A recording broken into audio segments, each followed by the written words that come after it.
ፕሮግራም ነው። ቀጥሎ ደግሞ የእናንተ መጣጥፍ የሚቀርቡበት ጊዜ ነው። መጣጥፎቻችሁን የምንሰማበት ደግሞ እግዚአብሔር በእያንዳንዳችሁ ውስጥ ያስቀመጠውን ነገር የምናይበት ነውና እግዚአብሔር የሰጠንን በእውነት ያበረታንን በውስጣችን ያስቀመጠውን ነገር ከማውጣት ወደ ኋላችን ላንበል። ጊዜው አሁን ነው። ጊዜው አሁን ነው። የምንሰራቸውን ነገሮች የምንሰራው አሁን ነው እና በርቱ ልላችሁ ፈልጋለሁ። እግዚአብሔር ያበረታችኋል። እናንተ በርቱ። ለዚህ ጌታ ደግሞ በዘመናችሁ ሁሉ በሰጣችሁ ነገር ለእግዚአብሔር ደስታ ሆኖለት ለእግዚአብሔር ደስታ ሆኖለት ጌታ እናመሰግናለን። ጌታ ይባረክ። የረዳንና አምላክ ስሙ እናመሰግናለን። ጌታ እግዚአብሔር ይባረክ። ከዚህ ዝማሬ በኋላ ወደ ንባባችን ወደ ማዘጋጅላችሁ ነገር ወስዳችኋለሁ። ጌታ ይባርካችሁ።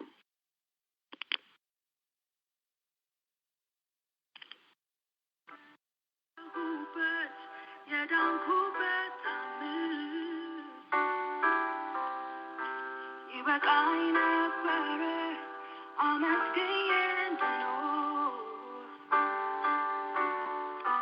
ያስጨነቀኝ መንገድ ለኔ የበራልኝ አለ የጨመረ እያበዛህልኝ አለ የጨመረ እያበዛህልኝ አለ የጨመረ እያበዛህልኝ አለ የጨመረ እያበዛህልኝ በዛ ብርሃን በዛ ሕይወት በዛ ለኔ ጸጋ በዛ በዛ ምሕረት በዛ ሰላም በዛ ቸርነት በዛ አስገረምከኝ ዛሬም እንደገና አስገረምከኝ ዛሬም እንደገና አስተማርከኝ ዛሬም እንደገና አስተማርከኝ ዛሬም እንደገና ልስጥህ ምስጋና ልስጥህ ምስጋና ልስጥህ ምስጋና ልስጥህ ምስጋና ልስጥህ ምስጋና ልስጥህ ምስጋና ልስጥህ ምስጋና ልስጥህ ምስጋና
ምስጋና ይብዛለት። ስለዚህ ጌታ ድንቅ አምላክ ጌታን እጅግ አድርገን እናመሰግናለን። ስለታችን ዘሪቱ እግዚአብሔር ድንቅ ዝማሬ አዎ ጸጋ በዝቶልኛል። ጸጋ ስለበዛልን ነው ዛሬ በፊት ያለነው ቅዱሳን። የእግዚአብሔር ጸጋ የማዳኑ ጸጋ በነገሮች ሁሉ የሚያሳልፍ ጸጋ ያሳለፋትን ጌታ ጸጋው ብርታት ነው የዘመረችው። እኛም ብዙ አለ በውስጣችን ወደ ዜማ ብንቀይረው የሆነልን ነገር የበዛልን ጸጋ ለዚህ ለበዛልን ጸጋ ምስጋናና ቅርብ ነው የሚለው ሜሴጁ። እግዚአብሔር ይባረክ። ያበዛልንን ጌታ እናከብራለን። ስሙ የተመሰገነ ይሁን። ጌታ አምላካችን እናከብራለን። እንግዲህ ዛሬ አብረን የምናየው አንድ ጽሑፍ አለ። አብረን ይህን ጽሑፍ ሳስብ በጣም ይገርመኛል። በወንድሞች ቅንጅት የተጻፈ መጽሐፍ ነው። ይሄ በርከት ያሉ ወንድሞች ውስጥ ተባብረው አንድ ላይ የጻፉት ነው። ወንድማችን በአለማየሁ አስተባባሪነት የተጻፉ እነኚህ እያንዳንዳቸው አንዳንድ የተለያየ መልእክት አላቸው። የሚያዩት የህይወት ጥግ አለ። እንግዲህ የማጥቃት ስልት ስንቶቻችን እንደምናውቅ አናውቅም። ምናልባት ሚኒቴሪ ውስጥ ያላችሁ ሰዎች ሚኒቴሪ ውስጥ የነበራችሁ ሰዎች ብዙ ትኖራላችሁ። ደግሞ የማጥቃት መከላከል አለ። በውጊያ ላይ መሸሽ አለ፣ መማረክ አለ፣ መከላከል አለ፣ ማጥቃት አለ።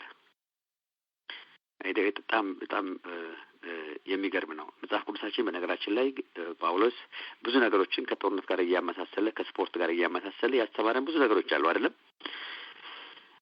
ከጦርነት ጋር ለምሳሌ መንፈሳዊን ጋር ኤፌሶንን ሲጽፍ ከጦርነት ጋር ከተዋጊ ጋር አድርጎት ነው፣ ከወታደር ጋር አድርጎት ነው ያስቀመጠው። ሊገባን በሚችል ኮንቴክስት ነው የሚናገረው መጽሐፍ ቅዱስ። በእኛ ሌቭል መጥቶ ነው የሚናገረው። በዚህ በነባራዊ ዓለም ምሳሌ ነው የሚናገረው። ጌታ የተመሰገነ ይሁን። ስለዚህ እነኚህ በውጊያ ውስጥ የምናያቸው አይነቶች መማረክ፣ መሸሽ፣ ማጥቃት፣ መከላከል የተለመዱ ናቸው። መንፈሳዊ ሕይወታችንም በዚህ ውስጥ ሊኖር ይችላል። በእነኚህ ነገሮች ውስጥ በእነኚህ ጥዘቶች ውስጥ ሊዞር ይችላል። ግን ጌታ እግዚአብሔር የሚፈልገው የቱን ነው የምንለው ነገር አለ። በጦርነት ውስጥ ውጊያ ውስጥ ብዙ ክርስቲያን ዛሬ እየተከላከለ የሚኖር ክርስቲያን በዝቷል። እየተከላከለ እስከ መቼ ትከላከላለህ? እየተከላከለ የሚኖር በቃ የሚመጣው ነገር ዝም ብሎ መከላከል ነው። መከላከል በራሱ ጥሩ ቢሆንም ብቻውን ግን በቂ አይደለም። የማጥቃት ውጊያ የሚባል አለ። የማጥቃት ህይወት ውስጥ እዛ ውስጥ መግባት እንዳለብን ነው እና ጸሐፊው ሌተና ኮሎኔል ለምን ይባላል? ምክንያቱም ጥሩ ነው። አንዳንድ ጊዜ የሚሊቴሪውን ዓለም ማወቅ ካላችሁበት ኮንቴክስት የምትጽፉት ነገር አለ እና ካያችሁ ከምታዩበት ካለፋችሁበት እይታ ውስጥ እግዚአብሔር የሚያሳያችሁ ነገር አለ እና ይህን የማጥቃት ህይወት ውስጥ እንድንገባ ነው የዛሬ ጽሑፍ ሀሳብ እንድታውቁት ፈልጋለሁ። ብዙዎቻችሁ የተጠቃችሁ ዝም ብላችሁ የምትኖሩ አላችሁ። የተጠቃችሁ የምትኖሩ እንኖራለን። ጥቃትም ብለ እየተከላከልን ደግሞ እንኖራለን። በቃ እየተመታ እየተደበደበ በመንፈሳዊ ነገር ማለት ነው ማወራችሁ ይገባችኋል። እና እስከ መቼ ወደ ማጥቃት ለምንድን ነው የማትሄዱት? ወደ ማሸነፍ ለምንድን ነው የማትሄዱት? እና ይሄ አይነቱን የህይወት የመንፈሳዊ ስልት አብረን እንድናይ ነው ዛሬ። ካለቀም አለቀ ዛሬ፣ ካላለቀ ደግሞ ኔክስት ዊክ እንጨርሰዋለን። ግን እስኪ እናጥቃ። የማጥቃ ህይወት ውስጥ እስኪ ገብተን ለሌላውም ትሩፋት እንሆናለን ብዬ አስባለሁ። እግዚአብሔር ነገሮችን በዓላማ ነው የሚያመጣው። በዓላማ ነው ነገሮችን የሚያመጣው እና እግዚአብሔር በሚሰጠን ነገር ላይ ሆነን በእውነት ብንንቀሳቀስ መልካም ይሆናል። እግዚአብሔር ኃይላችን ያድሰዋል፣ ብርታትም ደግሞ ይሆነናል፣ አቅሞችን ይሰጠናል። እግዚአብሔር የተመሰገነ ይሁን። ስለዚህ ምናልባት ምን እያልኳችሁ ነው? እኛ ብዙ ጊዜ የምናሳልፈውን ተለምዷዊ ህይወታችንን የሄድንበትን ትናንት ያለፍንበትን ነገር ዛሬ ካልጠቀመን ስልታችንን ማየት አለብን። ስልታችንን ልንኖርበት የሚገባ የህይወት ስልት አለ። እዛ ስልት ውስጥ ገብተን መኖር ህይወታችን ማስተካከል እንዳለብን ይሰማኛልና ቢሆን ወደ ጥቃቱ ብንሄድ የማጥቃት ህይወት ውስጥ ብንገባ መልካም ነውና ይሄንን ለሁላችሁም አደራ እላለሁ።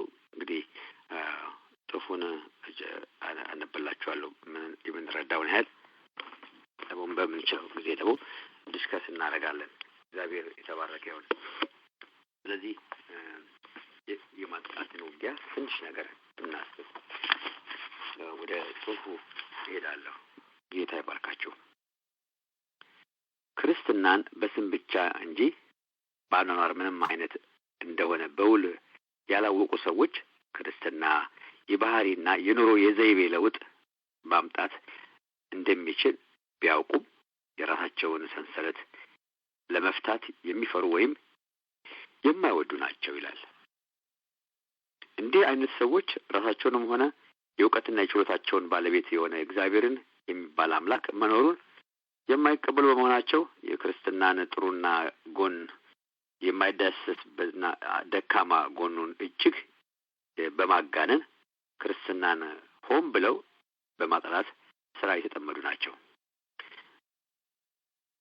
ለዚህ የተፈጠሩ እስከሚመስል ድረስ አንዳንድ ሰዎች የክርስትናን መጥፎነት ወይ ደግሞ ደካማን ጎኑን እያጎሉ ሰዎች ወደ ክርስትና እንዳይመጡ የክርስትናን ወገግታና ፈገግታ እንዳያዩ የሚከላከሉ ይህንኑ ሲያደርጉ በዘመናቸውን የሚጨርሱ ሰዎች አሉ። እንግዲህ የማይቀበሉ በመሆናቸው ነው። እናም ክርስቲያኖችን እንዲህ ይሏቸዋል። እንደውም እናንተ እስረኞች ናችሁ፣ ክርስቲያን ስትባሉ እናንተ የማይደረግም ሆነ እንደ ልብ የመሆን ነጻነትም የላችሁም ይሏቸዋል ክርስቲያኖችን። እንደዚህ አይነት ሰዎች ስማችሁና አይነታችሁ እጅግ ብዙ ነው፣ አንድነትም የላችሁም። አብዛኞቻችሁ ደግሞ ድሆችና ያልተማራችሁ ናችሁ። መቅለስለስ ታበዛላችሁ። መለማመጥና ልመና መመሪያችሁ ይመስላል። በትምህርት በስራና በንግድ ዓለም ውስጥ ስፍራ ስታጡ ክርስቲያን ሆነናል ትላላችሁ። እንደውም ከመሪዎቻችሁ አንዳንዶቹ ጥሩ ምሳሌዎችም አይደሉም። በእግዚአብሔር ቃል ይነግዳሉ፣ በመዋጮ ስም ሰው ይበዘብዛሉ፣ በድብቅም ያመነዝራሉ ወዘተ እያሉ ክርስቲያኖችን ያጠቃሉ። እንዲህ አይነት ሰዎች ሆን ብለው ስራዬ ብለው የክርስትናን ደካማ ጎን ደግሞ የሚያዩትን ትችት እያጎሉ ክርስቲያንን ለማጥላት ታጥቀው የተነሱ ሰዎች ናቸው። እነዚህ ከላይ የጠቀስኩት ጉድለቶች የሚታዩብን ከሆነና እኛም በቸልታ ሳንታረም ንስሐ ሳንገባ የምንቀጥል ከሆነ የቅዱስ የጌታችን መድኃኒታችን ኢየሱስ ክርስቶስ ቅዱስ ስም በከንቱ እንደ ፈሰሰ ይቆጠራል። እኛም ታረመን መሄድ ይኖርብናል። ነገር ግን የእኛም ክርስቲያኖች እምነትና ድነት ደግሞ ከንቱ ይሆናል። በሮሜ ምዕራፍ 8 ቁጥር 30 ላይ እንደተጻፈው የእግዚአብሔር ቃል የሚያረጋግጠው እምነት ዳግም የተወለዱ ክርስቲያኖች በእግዚአብሔር ቅድመ ውሳኔ የተጠሩ በጽድቅ የከበሩ በመሆናቸው በኑራቸው ዘይቤና በእምነት በፍቅር በበረከትና በሙላት እንጂ በዘፈቀደ ኑሮ አይኖሩም። በዘመን ፍጻሜ በክብርና በስልጣን ተመልሶ የፍርድ ባለቤት እንደሚሆን በማመን በሰው ልጅ ከፈጣሪው ጋር እንዲታረቅና የዘላለም ሕይወት አግኝቶ ከሰላም፣ ከፍቅር፣ ከጤና፣ ከብልጽግና፣ ከጥበብ ሁሉ ጋር በአንድነት በህብረት እንዲኖር የእግዚአብሔር መልካም ፈቃድ ነው። እንደ እውነቱ ከሆነ የእግዚአብሔር ዘላለማዊ ፈቃድና በአሁኑ ዘመን ቤተክርስቲያን የምትገኝበት ሁኔታ በጥሞና ሲነጻጸር ብዙ ልዩነቶች ይስተዋላሉ። እደግመዋለሁ። እንደ እውነቱ ከሆነ በእግዚአብሔር ዘላለማዊ ፈቃድና በአሁኑ ዘመን በእኛ ቤተክርስቲያን የምትገኝበት ሁኔታ በጥሞና ሲነጻጸር ብዙ ልዩነቶች ይስተዋላሉ። ስለሆነም እግዚአብሔር የማይወደው ጌታችን ኢየሱስ ክርስቶስም የማይቀበለውና የጌታ መንፈስ ቅዱስም ትብና አንድነትን የሚቃረን ሁኔታ አለ ማለት ነው። ችግሩ የሥጋና የሰይጣን ፈተና ውጤት ስለሆነ ቆም ተብሎና በእግዚአብሔር ቃል ተስተውሎ በስር ነቀል አስተሳሰብ ለውጥ ማድረግ ይኖርብናል። የክርስቲያናዊትን ባህሪያት መስፈርቶች በእግዚአብሔር ቃል የሆነው መጽሐፍ ቅዱስ ስለሆነ ክርስቲያናዊ ጉዳዮች ነቀፌታ እንዳይኖርበት ሁልጊዜ በቃሉ ሚዛን ሊለካ ይገባዋል። ሚዛኑ ፈጽሞ ቢሆንም እኛ ግን ወደዚህ ፍጽምና ስላልደረስን ቢያንስ በየጊዜው መለወጥ ይኖርብናል። ጥሪያችን ለዓለም ብርሃን ጨው በመሆን ጣዕም እንደ ብርሃን ላጣው ዓለም የክርስትና ሕይወት ማሳየት ነው። ሆኖም ይህንን ተልእኳችንን በተሳካ ሁኔታ እንድንወጣ የጠላት የዲያብሎስ ሰራዊት በርካታ የሆነ የጦር ስልቶችን በመቀየስ እኛን ይዋጋል። ክርስቲያኖችን ለምሳሌ እንደ ወዳጅ ሆኖ በመቅረብ ማሳሳት፣ በድካም ጊዜ በመምታት፣ ከበባ በማድረግ፣ በመበተን፣ በማጓጓት፣ በማደንዘዝ፣ ስጋት በመፍጠር፣ በበሽታ በመምታት፣ ሱስና የመሳሰሉትን በመጠቀም የማጥቃት የወረራ ዘመቻ ጠላት ሁልጊዜ ያደርግብናል። በአንጻሩ ክርስቲያኖች በመከላከል ላይ ሆነን በመጠናከር የጠላትን ጥቃት ለመመከት በመጣጣር ላይ ነው የምንገኘው። የውጊያ ስልት ማጥቃት ያልታከለበት፣ መከላከል የሽንፈት ዋዜማ በመሆኑ ክርስቲያኖች የአንድነት ክንዳቸውን አፈርጥመው በክርስቶስም ደም በእግዚአብሔር ልጅነታቸው አውጀው ከመከላከል ወደ ማጥቃት መሻገር ይገባቸዋል። እደግመዋለሁ። በውጊያ ስልት ማጥቃት ያልታከለበት መከላከል የሽንፈት ዋዜማ ነው። እግዚአብሔር መንግስት ማስፋትና ዳግም የሚመጣውን ጌታ ኢየሱስ ክርስቶስን እልፍ አእላፍ ሆኖ በሁኔታና በእልልታ በሆታ ለመቀበል ትጥቅን ማጥበቅ የግድ ነው።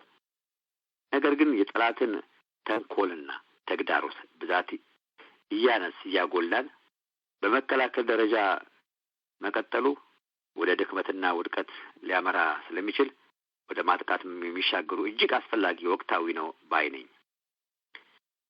እንደዚህ ባሰብኩ ዕለት በውስጤ የመጣው መልእክት ከዚህ እንደሚከተለው ነው። እንደ አውሮፓ ዘመን አቆጣጠር በ2013 ገደማ በቡድን መኖሪያ ቤቶች ወይ ደግሞ ግሩፕ ሆም በሚባለው ተቀጥሬ ስሰራ በእረፍቴ ሰዓት ላይ እያለሁ በውስጤ ብዕርና ማስታወሻ እንዳነሳ በእግዚአብሔር መንፈስ ተገፋፋሁ። እኔም ያለማመንታት ታዘዝኩና የምሰማውን ሁሉ በብዕር መከተብ ጀመርኩ። መልእክቱ ደግሞ እንደሚከተለው ነበር። ጽሑፌን ላነብላችሁ። በዛ ሰዓት የጻፍኩትን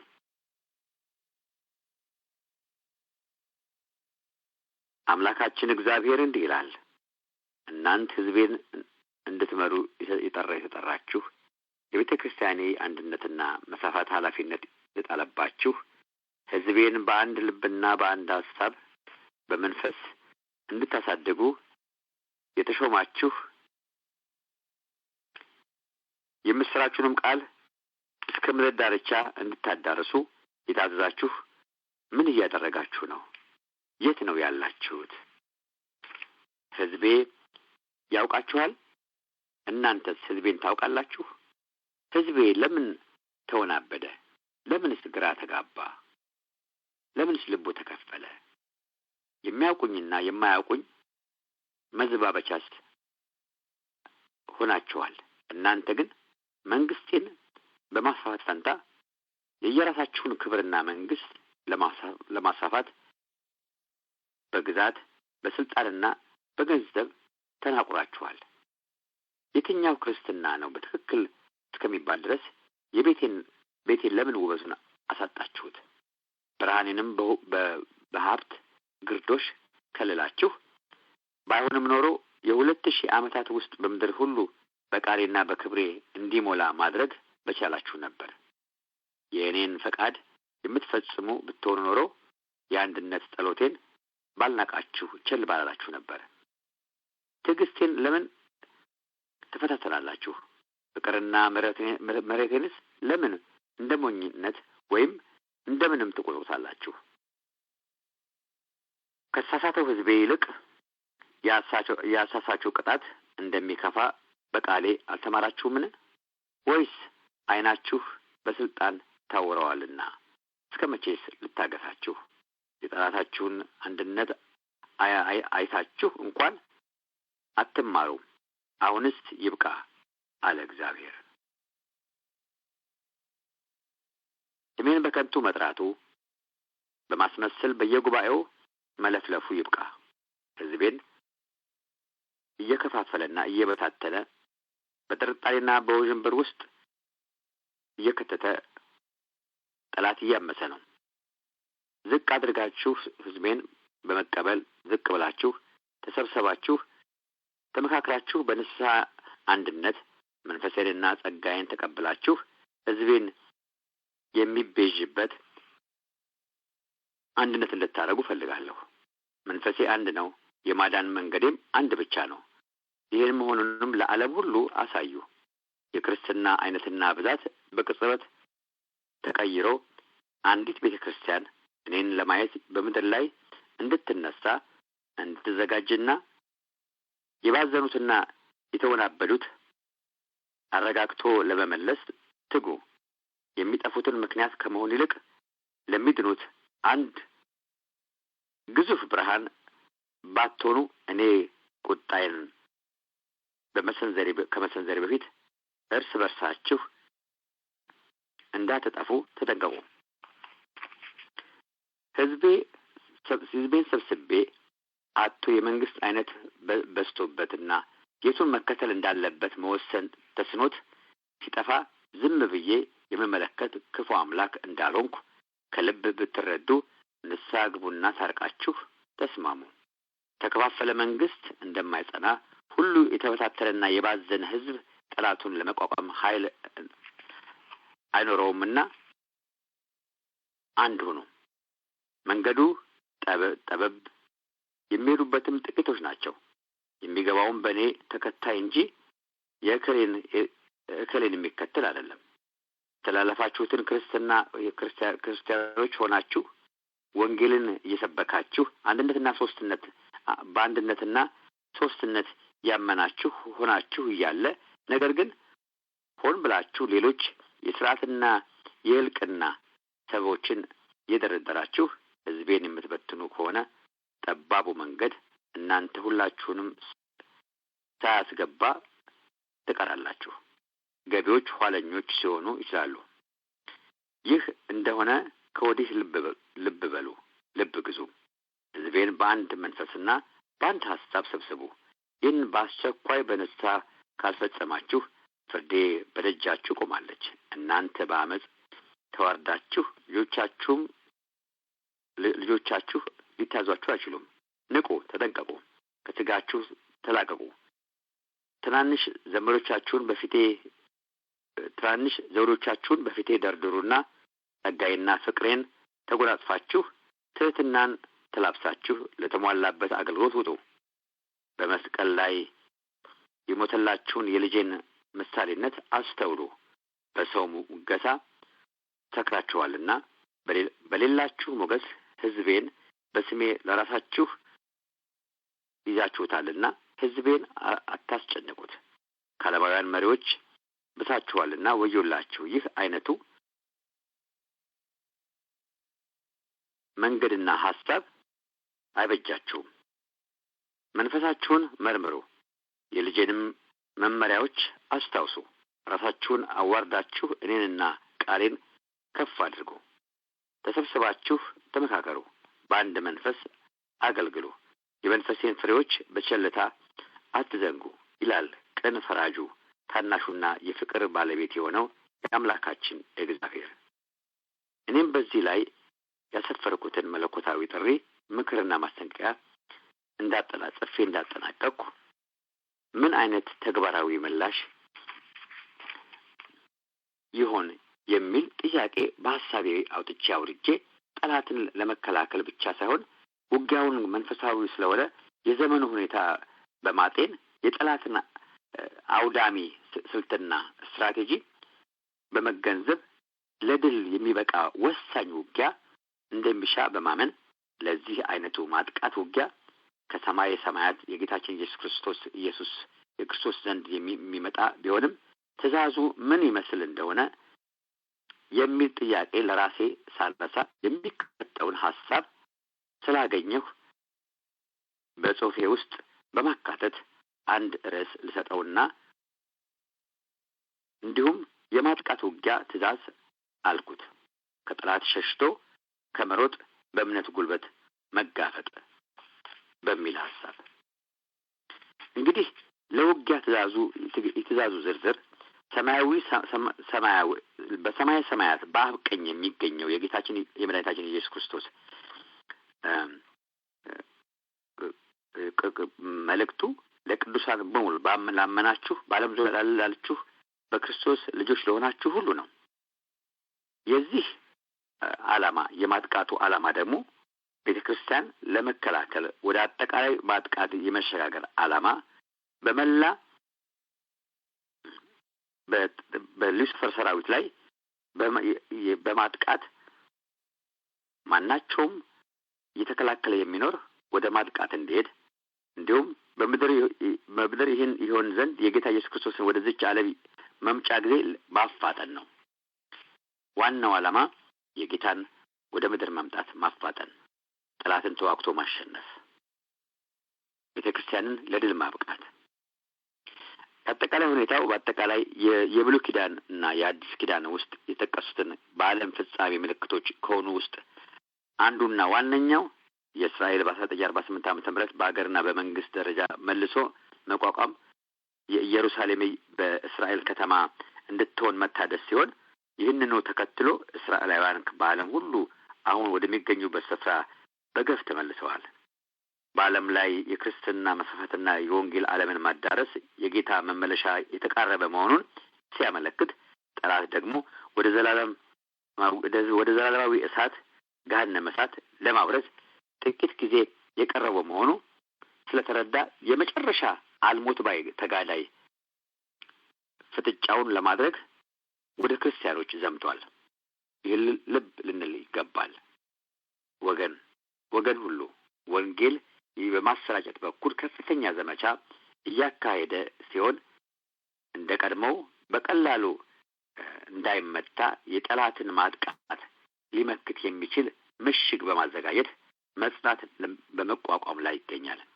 ሆኖም ጠላትም የውጊያው ስልቱና የመምቻ መሳሪያዎቹ እጅግ እየተራቀቁና እየተለዋወጡ ስለሚመጡ በሚገባ በስውር መንገድ ሊመጣ ስለሚችል ቤተክርስቲያን አካሎቿን ከእንደዚህ አይነት ስውር መሳሪያዎች ለመከላከል ብዙ ስራ እንደሚጠበቅባት የሚታመን ነው። ለምን ቢባል አሁን በያዘችው የውጊያ ስልትና በመከላከልም ሆነ በማጥቃት ስልት የቀጠለች ብዙ ሊቀናት እንደሚችል ይታመናል። ነገር ግን በመከላከል ብቻ የትም አይደረስም። ስለሆነም በአካሎቿ አንድነትና በውጊያ ትብብር በኩል ከባድ እንቅስቃሴና ክንውን ይጠበቅብናል። በተለይም አሁን ከመከላከል ወደ ማጥቃት የምንሸጋገርበት ወቅት ብዙ የረቀቀ የጠላት መሰናክሎች የሚመጣበት የተለያየ ስትራቴጂ ስልት ለማዘጋጀት ጠላት እየሰራ ነው። እኛም በተቃራኒው ይህን የጠላትን ስትራቴጂ ለማፍረስ ከመከላከል ይልቅ ለማጥቃት መሄድ አለብን። በተለይም የመጨረሻው ዘመን በምትገኘው በቤተ ክርስቲያን በመጀመሪያዎቹ ምዕተ ዓመታት ጀምሮ ወንጌልን ለማስፋፋት በነ ቅዱስ ጴጥሮስ፣ በነ ቅዱስ ጳውሎስ፣ ሌሎችም ሐዋርያት ባለስልጣኖቹን አርበኞች ተጀምሮ መንፈሳዊ ውጊያም እንደ ሰደድ እሳት በፍጥነት የጠላትን ይዞታ እያጋለጠ እየማረከ በአውሮፓ፣ በእስያ፣ በአፍሪካና በአሜሪካ ሲንቀሳቀስ ቆይቷል። በቅርብ ጊዜ ጠላት ግንባር ለግንባር በግልጥ የሚጋፈጡለት ስልት ለውጦ በስውር በማስመሰልና በስርወ ገብ ኃይል በመጠቀም ከቤተሰብ በመጀመር ታላላቅ የአምልኮ ጉባኤዎችን ለመበተን በክርስቲያኖች መካከል ልዩነት ለማምጣት እየተጋ ይገኛል። አንተስ ምን እያረክ ነው? እየተከላከልክ ነው ወይስ ለማጥቃት ተነስተሃል? በተጨማሪም የታወቁ የቤተ ክርስቲያን መጋቢዎች፣ ቀሳውስት፣ አስተዳዳሪዎች በተለያየ አስጸያፊ ፈተና ውስጥ በማስገባት ጠላት ጊዜያዊ ድል በመቀዳጀት ተራው ምዕመን በመሪዎቹና በመጋቢዎቹ ላይ እምነት እንዲያጣና እጁን አጣጥፎ እንዲቀመጥ ብሎም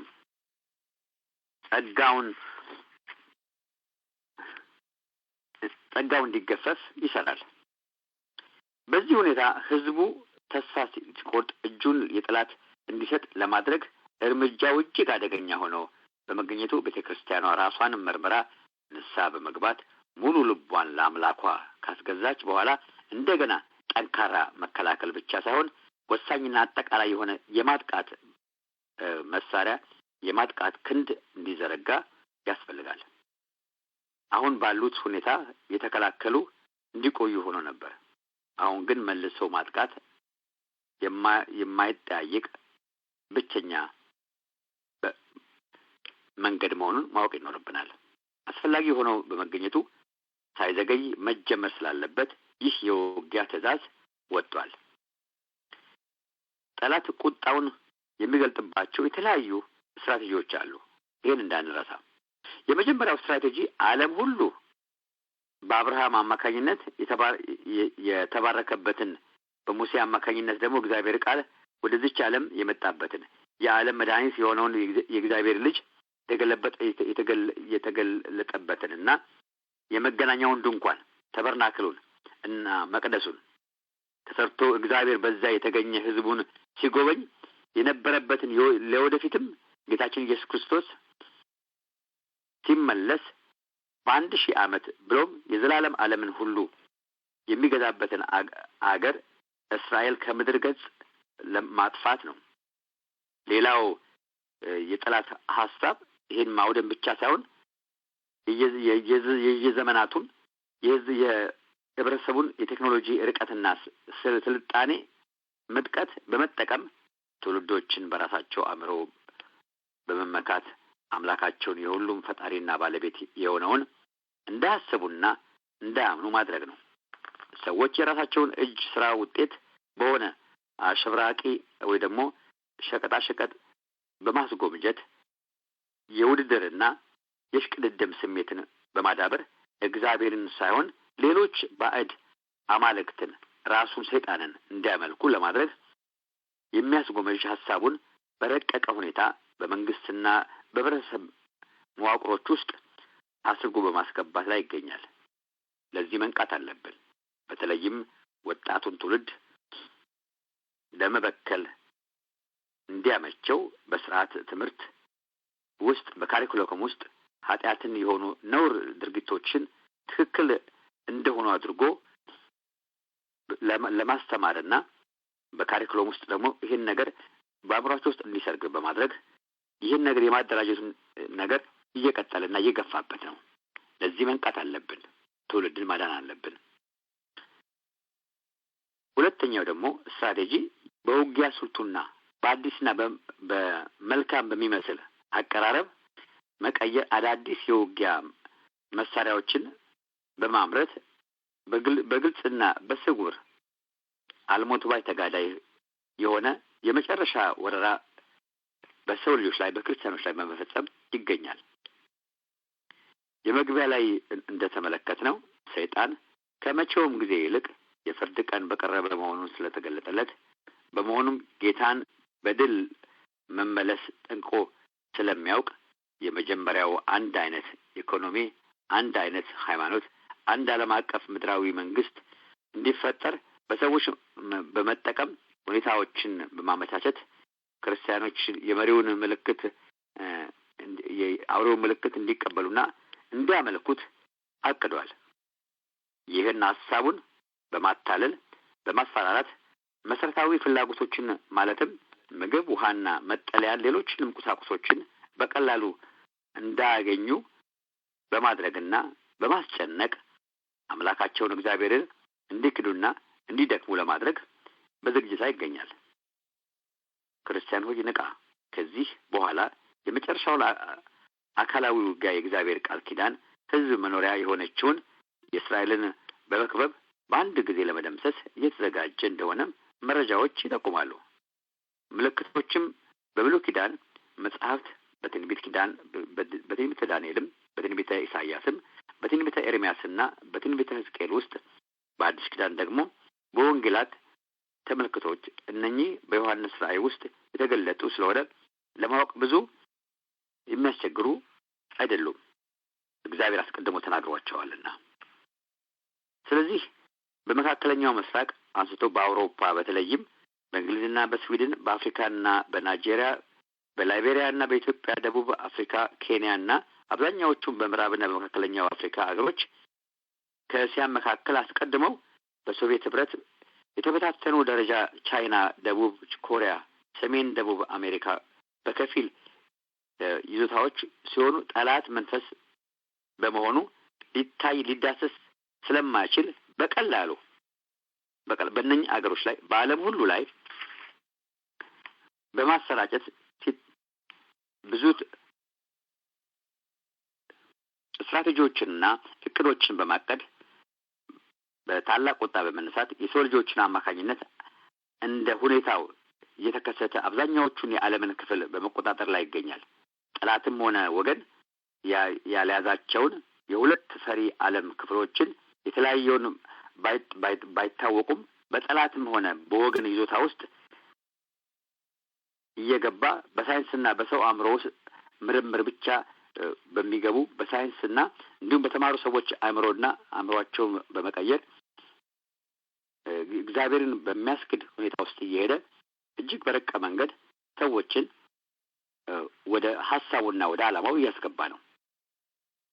በዚች መሬት ላይ ያሉ ክርስቲያኖች ቅዱሳን ሁሉ በመከላከል ወደ ማጥቃት የመሻገር የጠላትን ጥንካሬ ምሽግ ሰብሮ ይዞታቸውን በማስለቀቅ በማወቅም ሆነ ባለማወቅ ወይም በችግር ምክንያት በጠላት ምርኮ የነበሩትን ሕዝቦች ነጻ በማውጣት በኑሮ የተጎዱትንና እየረዱ መልሶ በማቋቋምና የምስራቹን ቃል በመንገር የሚቀበሉትንም በስሙ የሚያምኑትንም እያጠመቁ የማያቋርጥ አመራር በመስጠት የክርስትናን ይዞታ በማስፋፋት የጠላትን ይዞታ እያፈረስን ወደፊት መሄድና ማጥቃት ግድ ነው።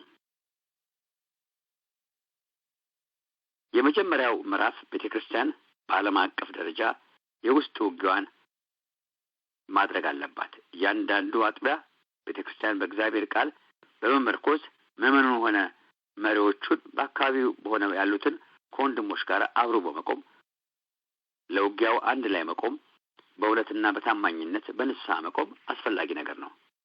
በዚህ ሂደት ጥቃቅን ነገሮችን በማራቅ ጥቃቅን የዶክትሪን ልዩነቶችን ምክንያት በማድረግ የለያየውን ልዩነት በማጥፋት በእምነት ከመከፋፈል ይልቅ በአንድ ሆነው በመቆም የእግዚአብሔር ስራ መስራት አስፈላጊ ነው። መሪዎች ምዕመኖቻቸውን አስከትለው ከመሸጉበት አጥቢያ ቤተክርስቲያን ይውጡና በክርስቶስ ፍቅር ወደ ሌሎቹ ክርስቲያኖች አካሎች እጆቻቸውን ዘርግተው ክንዶቻቸውን አበርትተው ለዚህ ታላቅ ጥቃት በመነሳት የእግዚአብሔርን ስራ መስራት ነው። ሁለተኛው ጠላት ዓለምን መቆጣጠር የሚችለው ጠንካራ ምሽጉ በጣም በሰለጠኑ አገሮች በሚደረገው የእነዚህ አገሮች ዕውቀት፣ ቴክኖሎጂ፣ ፍልስፍናና ሀብት በመጠቀም ያላደጉ አገሮችን ህዝቦችን በማንበርከክ የሰዎችን ስሜት፣ ፍላጎት፣ ማህበራዊና መንፈሳዊ እንቅስቃሴዎችን መቆጣጠር ነው።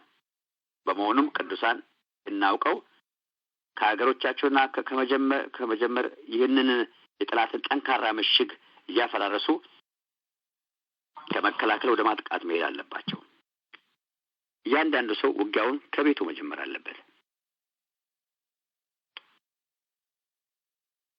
በመሆኑም ቅዱሳን ይህን አውቀው በየሀገሮቻቸው በአካባቢያቸው በመጀመር ይህንን የጠላትን ጠንካራ ምሽግ ያፈርሳሉ።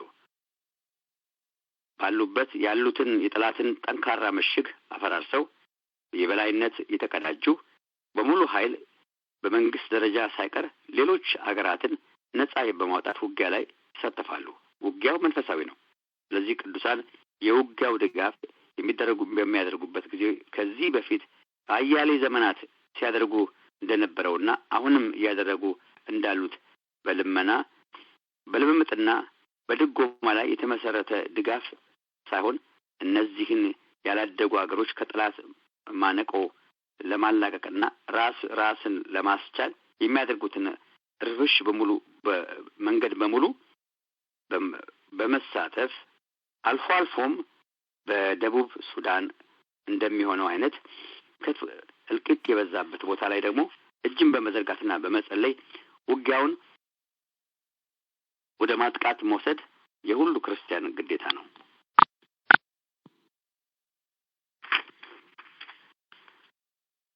እንግዲህ ዓለም አቀፍ ማጥቃት እርምጃ ጋራ የሚጣጣም የዘመቻ ዕቅድ መንደፍ እጅግ አስፈላጊ ነው።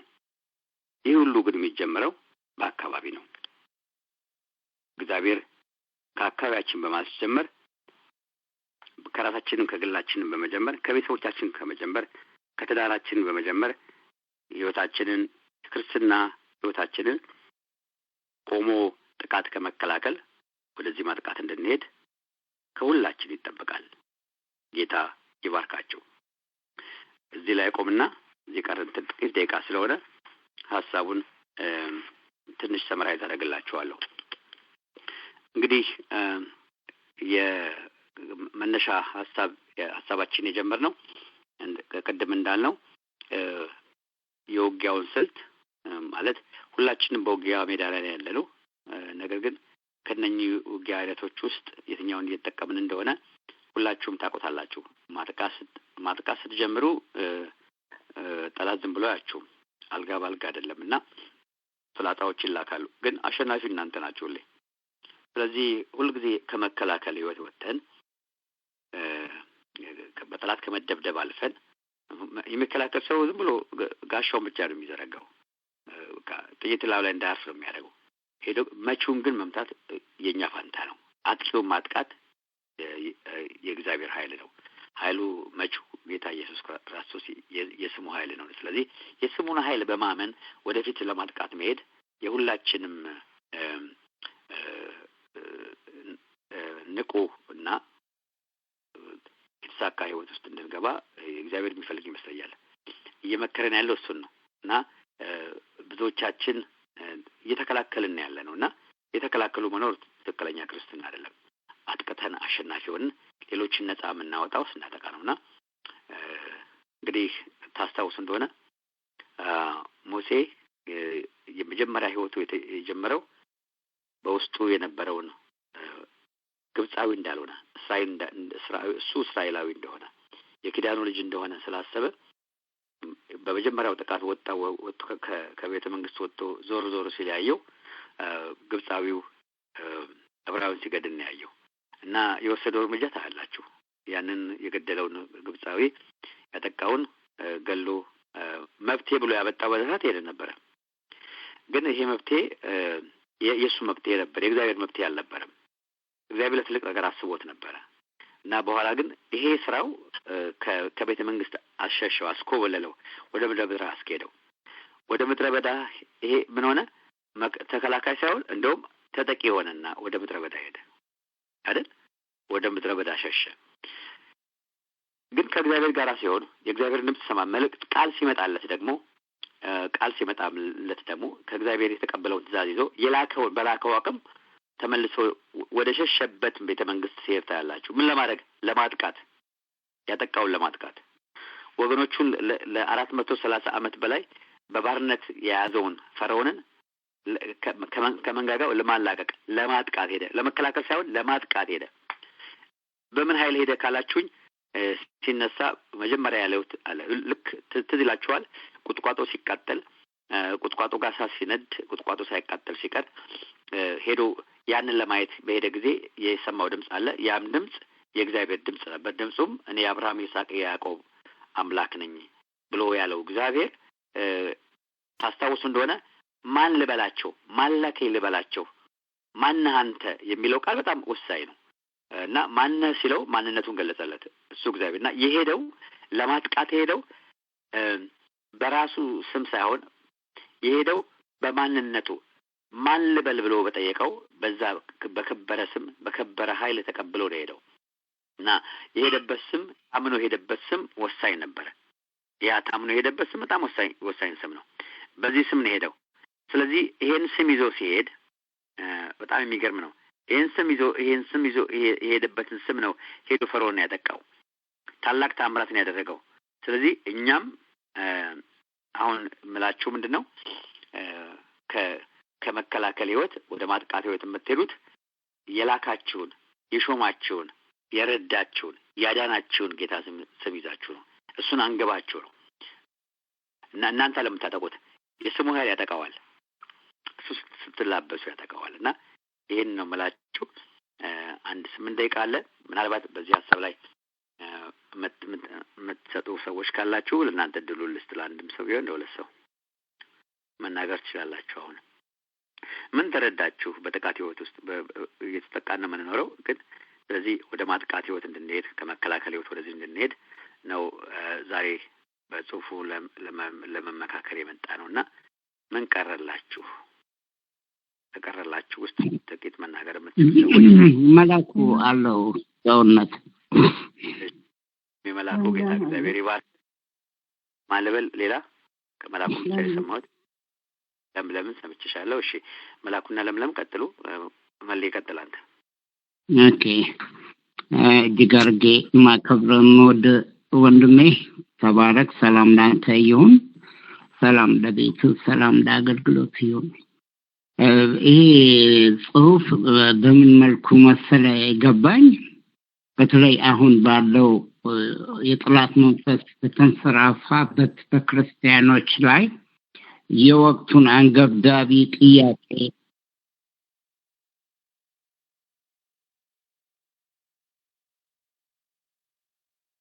የሚመልስ ሆኖ ነው ያገኘሁት። በተለይ አንድ ጌታ የተናገረው ስቴትመንት አለ።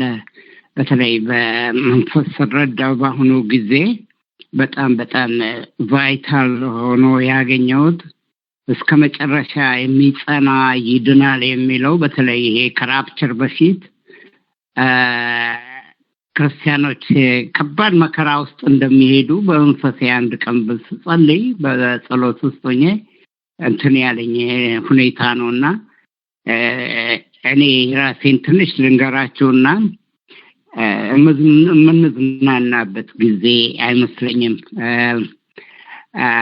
የገዛ እህቶቼን ከአንድ እናት ከአንድ አባት ተጠቅሞብኛል አይጠፋኝ እና የምንዝናናበት ጊዜ አይደለም ይሄ ዘመን። ሁልጊዜ በንቃት በጸሎት እና በመንፈስ ቅዱስን እንትን በመፈለግ የምናሳልፍበት ጊዜ ነው። ብዙ እንትኖችን ሁኔታ ሳይ ወይ ውስጥ ገብቼ ምናምን ክርስቲያኖች በጣም እንትን የሚሆኑበት ጊዜ ነው። ምንድነው ይሄ ትሪቡሌሽን ውስጥ የሚሄዱበት ጊዜ ነው። one way or the other ክርስቲያኖች በአሁኑ ሰዓት ትልቅ መከራ ውስጥ የሚሄዱበት ጊዜ ነው። ወደንም ጠላንም ግን መዋጊያችን መንፈስ ቅዱስና ስሙና ደግሞ ኃይል ስለሆነ እሱን ይዘን ነው እንትን የምንለው። እኔ የምለው በበኩሌ ሁል ጊዜ የመጀመሪያውን 2 ሰዓት በጸሎት ነው ማሳልፈው ለጌታ ምንም ነገር ሳልነካና ምንዝናናበት ጊዜ አይደለም። እና ይሄ መጽሐፍ ብዙ ነገር ነው ያሳወቀኝ። መጀመሪያ መከላከላችንን ስንወጣ ወደ አጥቂነት ደረጃ የምንሸጋገርበት እንትን ነው። ልምድ ነው ያካበትኩበት። ተባረክ ወንድሜ፣ በጣም እጅግ አድርጌ የማከብር ወንድም ነህ። ጨርሻለሁ። አሜን አሜን። እግዚአብሔር ይባርክህ፣ ያብዛልህ። ጌታ እናመሰግናለን። እንቀጥላለን። እቴደመለም ደግሞ ቀጥይ። እሺ ይሰማል ድምጼ? አዎ ትሰማለሽ። እሺ ጌታ ኢየሱስ አብዝቶ ይባርክ። ትልቅ መልእክት ነው በጣም በዚህ ጊዜ በአሁኑ ጊዜ የሚያስፈልገን ማለት ነውና ክርስትናን በስም ብቻ እንወቀው ነው በቃ እንኑረው የሚል ነው ትልቅ መልእክት ያለው መኖር እንዳለብንና እግዚአብሔር ምን እያለ ነው አንድነት የላችሁም ትልቁ ድክመታችን ጉድለታችን አንድነት ይመስለኛልና እሱን ሊናገር የፈለገን ይመስለኛል በጣም በልቤ የከበደው ይሄ ነውና ጥሪያችን እንግዲህ ጨውና ብርሃን ሆነን መኖር ነበር ግን ጠላት እያሳሳተን እየበተነን እየለያየን ያጠቃን እና የተለያየ መንግስት ደግሞ እንደሚጠቃ በቀላሉና መከላከል ብቻውን ዋጋ የለውም ማጥቃት ወደ ማጥቃት ህይወት መሸጋገር እንዳለብን እና የጠላትን ተንኮሉን ውሸቱን ተግዳሮቱን እያሰብን ብቻ መኖር ሳይሆን በኃይል መነሳት እንዳለብን በቃ እና እግዚአብሔር ዛሬ ምን እያለ ነው ስሜን በከንቱ አትጥሩት በቃ ነው እና እግዚአብሔር በእምነት እንጂ በኃይል እንጂ ይህን ታላቅ ስም ከስም በላይ የሆነው ስም ይዘን በኃይል መውጣት እንዳለብንና እግዚአብሔር ምንድነው የሚፈልገው አንዲት ቤተክርስቲያን ነው አንድነት እንደሚፈልግ እንጂ የተከፋፈለችውን አይደለም የተከፋፈለ መንግስት አይጸናም እና አንድ ሁኑ አንድነት ኃይል እንደሆነ እናውቃለን አንድነት በአንድነት መዋጋት እንዳለብንና አንድነት እንግዲህ በምንድነው በሐሳብ በልብ በነገር ሁሉ አንድ ሆናችሁ ተዋጉ ያለን ነው እግዚአብሔር እንግዲህ ዛሬና ጸጋ ይብዛልን እውነት ሸሽተን ከመሮጥ በእምነት ጉልበት ለጦርነት መውጣት እንዳለብን ጠላትን ጩኸት ዛቻውን ብቻ ከሩቅ እየሰማን መፍራት መደበቅ መሸሸግ ሳይሆን በኃይል የስሙን ኃይል ይዘን መውጣት እንዳለብን መከላከል ከመከላከል ህይወት ወደ ማጥቃት ህይወት መሸጋገር እና ሙሉ ልባችንን አስገዝተን ለእግዚአብሔር በአንድነት ደግሞ ጠላትን ማጥቃት እንዳለብን ለውጊያ ተስማምተንና አንድ ሆነን መጋፈጥ እንዳለብን የግዛኔ እግዚአብሔር ኃይል ከኛ ጋር እንደሚሆን እንደሚረዳን የሚመጣውን ተግዳሮት ደግሞ ማሸነፍ እንደምንችል እና በጣም ያየሁት እዚህ ላይ ምንድነው በአንድነት መውጣት እንዳለብን ሳንከፋፈል በአንድነት የሚወጣ እንደሚያሸንፍ ይሄ ነው በጣም የታየኝ ጌታ ኢየሱስ ይባርክ ተባረክ አሜን አሜን ታችን ለምለም እግዚአብሔር ይባርክሽ ተቀደም ያብዛልሽ ጨምርልሽ እንግዲህ ከቻለ የሚቀጥለው ሳምንት ለመቀጠል ሞክራለን ቀሪውን ሐሳብ ግን አንድ ነገር እንድታቁም ፈልገው አንድ ከዚህ ያነበብኩት ታሪክ አለ ትክክል አላስታውሰውም እዘና አርሚ እና የሚገርም በቲንክ በ17ኛው በ18ኛው ክፍለ ዘመን አካባቢ ነው ጦርነቱ የተካሄደው የጦር መሪ ነው በጣም ሰልተኛ ነው ምንድነው ያደረገው በሪጅን ማነው ጦሩን በማሳለፍ ወደ ጠላት እንደሄደ እና ጥሩ አዝማች ጠንካራ አዝማች ግንባሩን ወደ ኋላ የማይመልስ ለማጥቃት ለማሸነፍ እንጂ ለመሸነፍ እድል ያልሰጠ የጦር መሪ ነውና ህዝቡን ካሻገረ በኋላ በጣም የሚገርም ታሪክ ነው ህዝቡ በድል በውሃ ድልድይ ነው የተሻገሩትና ድልድዩን ከተሻገሩ በኋላ ከሱ ጋር የነበረው ጦር በኋላ እንኳን ቢዋጋ እንኳን ሸሽቶ ወደ ኋላ እንዳይመለስ የተሻገሩበትን ትልቁን ድልድይ አፈረሱት ድልድዩን ያፈረሱት ምንድነው ድንገት ሽንፈት እንኳን ቢኖር ወደ ኋላ ለመመለስ ነው ለምን መመለስ ኦልተርኔቲቭ እንዳይሆን አድርጎ ነው ጀነራሉ ያፈረሰው ድልድዩን ማለት እንለቅ ነው አሜን እንትን ማሸነፍ ወይ ሞት ነው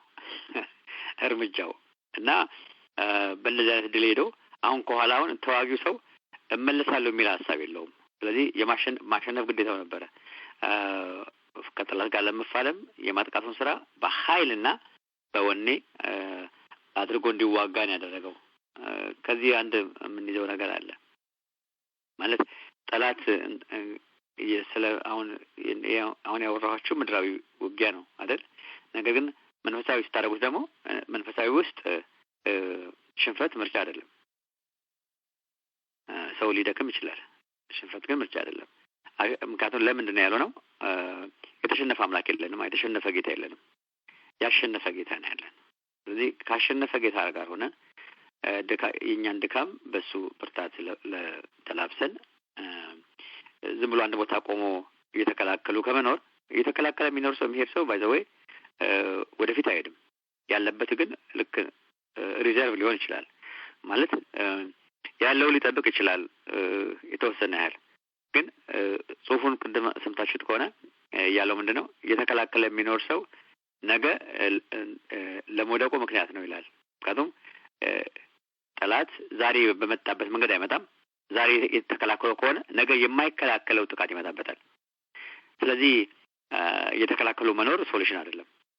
ማጥቃታችን ከጌታ ኃይልንና ድልን እየተጎናጸፍን ማጥቃታችን በጣም ወሳኝ ነው እና በርቱ። በነገር ሁሉ በጌታ ፊት በመጀመሪያ ሰው የሚያሸንፈው ራሱን ነው።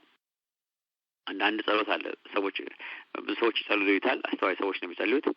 ጸሎት ደግሞ የሚደነቅ ጸሎት ነው። ማለት እኔ በጣም ልቤን የሚነካኝ ጸሎት ነው። ይሄ ጸሎት ምንድን ነው? ጌታ ሆይ ለፍቃዴ አሳልፈ አትስጠኝ የሚሉ ሰዎች ይሄን ጸልዩ አልሰማችሁም? ይሄ በጣም ትልቅ ጸሎት ነው። ለምንድን ነው ካላችሁኝ፣ ፍቃድ ለሰው ልጆች የተሰጠ ግብን ነው፣ የማይወሰድ ከሰዎች በቃ ሰዎችን እግዚአብሔር ሳይጸጸት ለሰዎች የሰጠው ነገር ነው እና ሰው ይሄን ፍቃዳቸውን ለእግዚአብሔር ሲያስገዙ በፍቃዳቸው ሁሉ ነገር ያደርጉ ዘንድ ፍቃድን ሰጥቷቸዋል። እንግዲህ እግዚአብሔር ሮቦት አድርጎ አልሰራንም። ልዩነቱ ምንድን ነው? ሮቦት በራሱ ፈቃድ አያደርግም። እኛ ያሰመርንለትን እኛ የሰራንለትን ድንበርም አያልፍም ሮቦት። ለምን እኛን የሰራ ነው። እግዚአብሔር ግን እንደዛ አይደለም።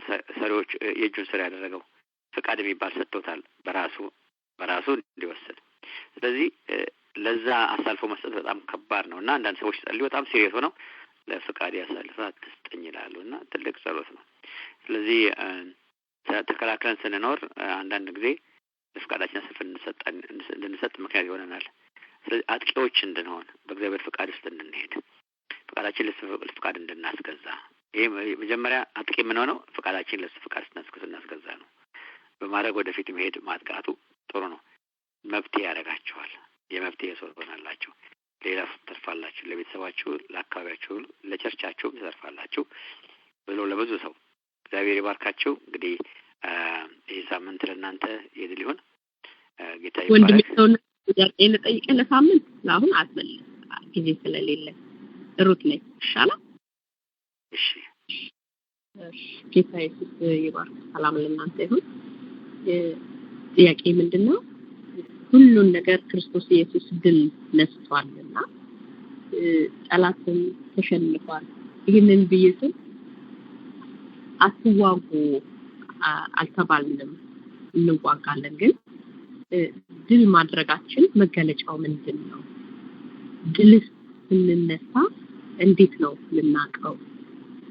እየተከላከልን እያጠቃን መሆናችንን ምንድን ነው መገለጫ ምልክቱ ምናቀው መለያው የሚለው ለመጠየቅ ነውና ጌታ ካልመጣ እኛ ካልሄድን ሳምንት መልስልኛል። ጌታ ይባርክ። ሳምንት እንዋያለን። ግን ባጭሩ የድል ህይወት መኖርሽን ህይወትሽ ራሱ ይናገራል። አፍ አለው፣ ያወራል። የድል ህይወት የሚኖር ሰው የሚያጠቃ ሰው ስራሽ ይናገራል። ምንም በቃላት አይገለጽም። ራሱ ብዙ አፍ አለው፣ ያወራል። ድላችን ህይወታችን የሚናገር ነው።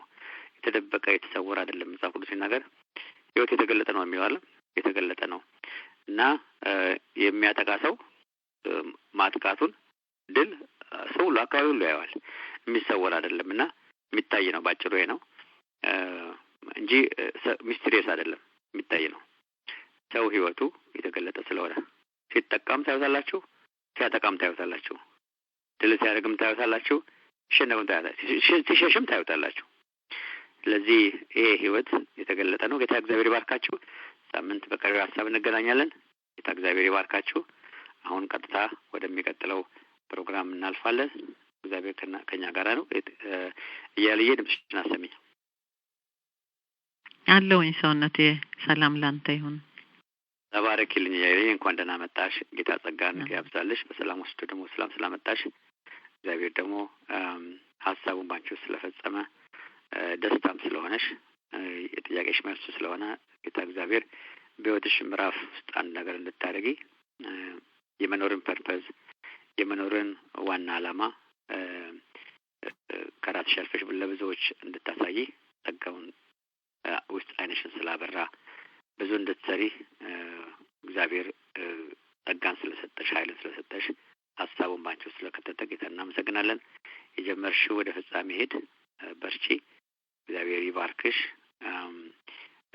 ከሁሉ ሰው የመጣበትን የሚኖርበትን ፐርፐዝ አውቆ ስራ መስራት ማለት ይሄ ነውና እግዚአብሔር ስለሰጠሽ ትልቅ ሸክም ጌታ እናመሰግናለሁ። እግዚአብሔር በዛም ባሉት በአገልግሎትሽም በሚኒስትሪሽም ጌታ እግዚአብሔር ይክበር፣ በልጆችሽ ይክበር። እግዚአብሔር ያሳድግልሽ። ተባረኪ። አሜን አሜን አሜን አሜን። እግዚአብሔር ይባርክ። አንተንም ተባረክ። እግዚአብሔር ጸጋውን ያብዛልህ። በብዙ መጠቅመን ወንድማችን እግዚአብሔር ይክበር። ስላንተ በእውነት ደግሞ እየከበረ ነው። እግዚአብሔር ደግሞ ያከበሩትን ያከብራል። እግዚአብሔር ይመስገን። አሁንም እንዳስተማርከው ጫፍ ላይም ብደርስ አንድ 10-15 ደቂቃ 12 ደቂቃ ሰምቻለሁ። ግን ያው በዚህ በተሰጠን አጭር የህይወት ዘመን ደግሞ የተጠራንበትን ዓላማ አንተም ደግሞ እንዲሁ የተጠራህበትን አድርገህ የድል ህይወት ያድርግልህ። በቃ አሸንፈህ ታግለህ አሸንፈህ ሩጫህን የምትጨርስበት ያድርግልህ። በብዙ ትተጋለህ። ትጋትህ ሁላችንን ያስደንቃል፣ ደግሞ እኛንም ኢንከሬጅ ያደርገናል። እግዚአብሔር ይባርክህ ወንድማችን ሰውነት። የተወደድክ ወንድማችን፣ ክብር ለእግዚአብሔር ይሁን። እግዚአብሔር ይመስገን። ወገኖቼን ሁላችሁንም ደግሞ ሰላም እላችኋለሁኝ። እንዴት ናችሁ? እንዴት ከረማችሁ? ጌታ ስሙ ይባረክ። የረዳን ጌታ እንደገና ደግሞ በሌላ መልክ አሁንም የእግዚአብሔርን ሐሳብ ልንከፋፈል በፊቱ ተሰብስበናል። ጌታ ቸር ነው። ዛሬ ደግሞ ከማዕዱ በየአይነቱ ወንድማችን በጋሻው ሲያቀርብ እንደ ቡፌ ብሎ የሚያቀርበው ነገር አለ። ቡፌ ነውና ከዛ ተቋደሱ ይለናልና አሁንም ልክ ቡፌ ሆነ በተለያዩ ወገኖች የሚቀርበውን ስነ ጽሁፍ፣ ግጥም፣ የተለያየ ነገር ያለንን እናወጣና ደግሞ ጸጋ እንከፋፈላለን ማለት ነው። ክብር ለእግዚአብሔር ይሁን። ሙሉውን በሰማሁት ኖሮ እያልኩ ነበር ወንድማችን ሰውነት ያያለ የነበረውንና አሁንም እኛም ስጋችንን አሸንፈን ትልቁ ጠላት እንግዲህ የሚሆነን ለመንፈሳዊ ህይወት ስጋችን ነውና ከጠላትም ከስጋችንም ታግለን በቃ የምናሸንፍበትን ጸጋ እግዚአብሔር ይስጣን። እግዚአብሔርን አክብረው ያለፉትን እግዚአብሔር በቃ የድል ህይወት እንደ ኖሩ በመጽሐፍ ቅዱስ አለን።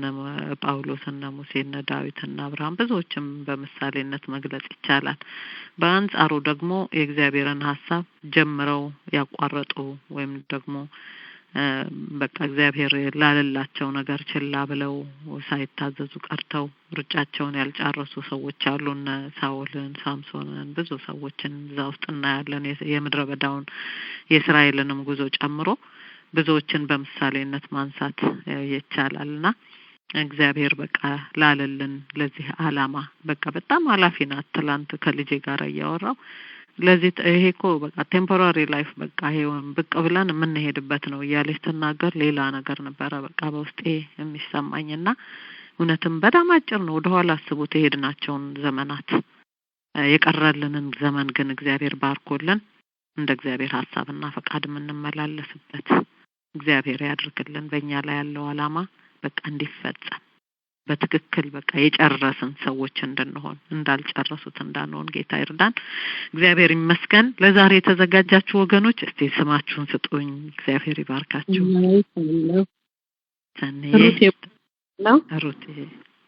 ሩቴ ቦዔዝ አሜን። እንኳን ደህና ቆያችሁኝ። በጣም ነው ትዕግስትዬ እንኳን ደህና መጣሽ። በርቅነሽም አለው የልዬ እንኳን ደህና መጣሽ። በርቅነሽ እቴ እንኳን ደህና ቆየሽኝ። ሰናይት፣ ሩቴ ቦዔዝ፣ ትዕግስት፣ ብርቅነሽ ይዣለሁ። ያልጣፍታል አለው መስዬ እንኳን ደህና መጣሽ።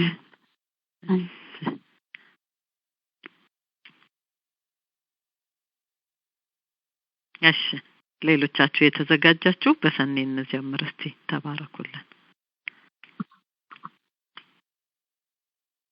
ሰማለው ያው በደንብ ትሰማያለሽ ሰንዬ።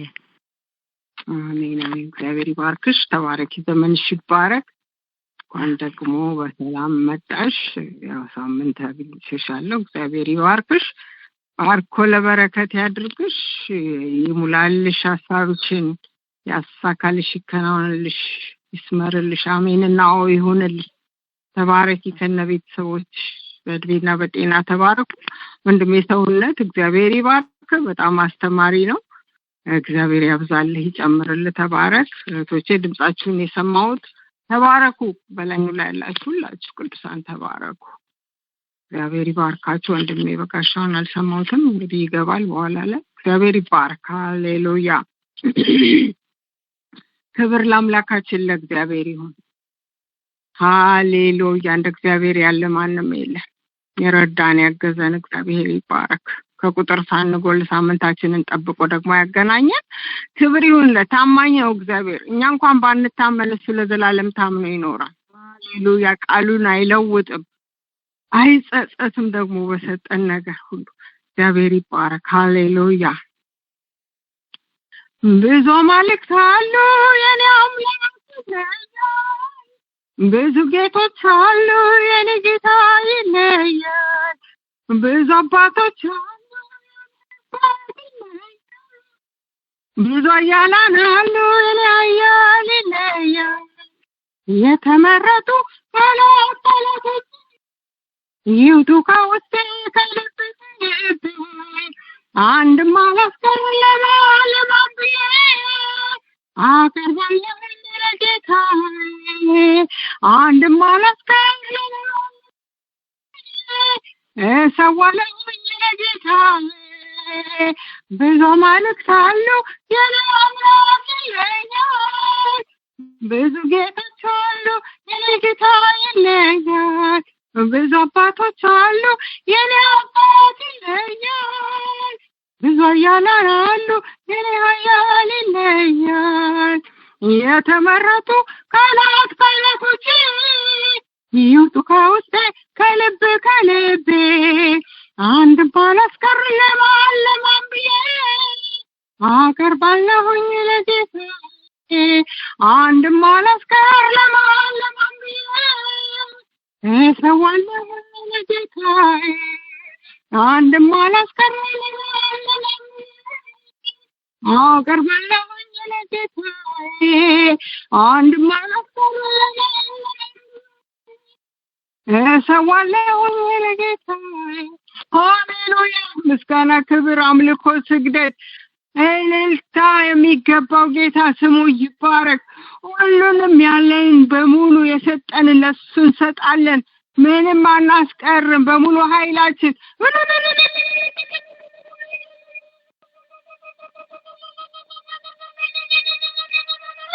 ክብር ይሁንለት አምላካችን። ክብሩን እሱ ጠቅልሎ ይውሰድ የሚገባው። ሃሌሉያ።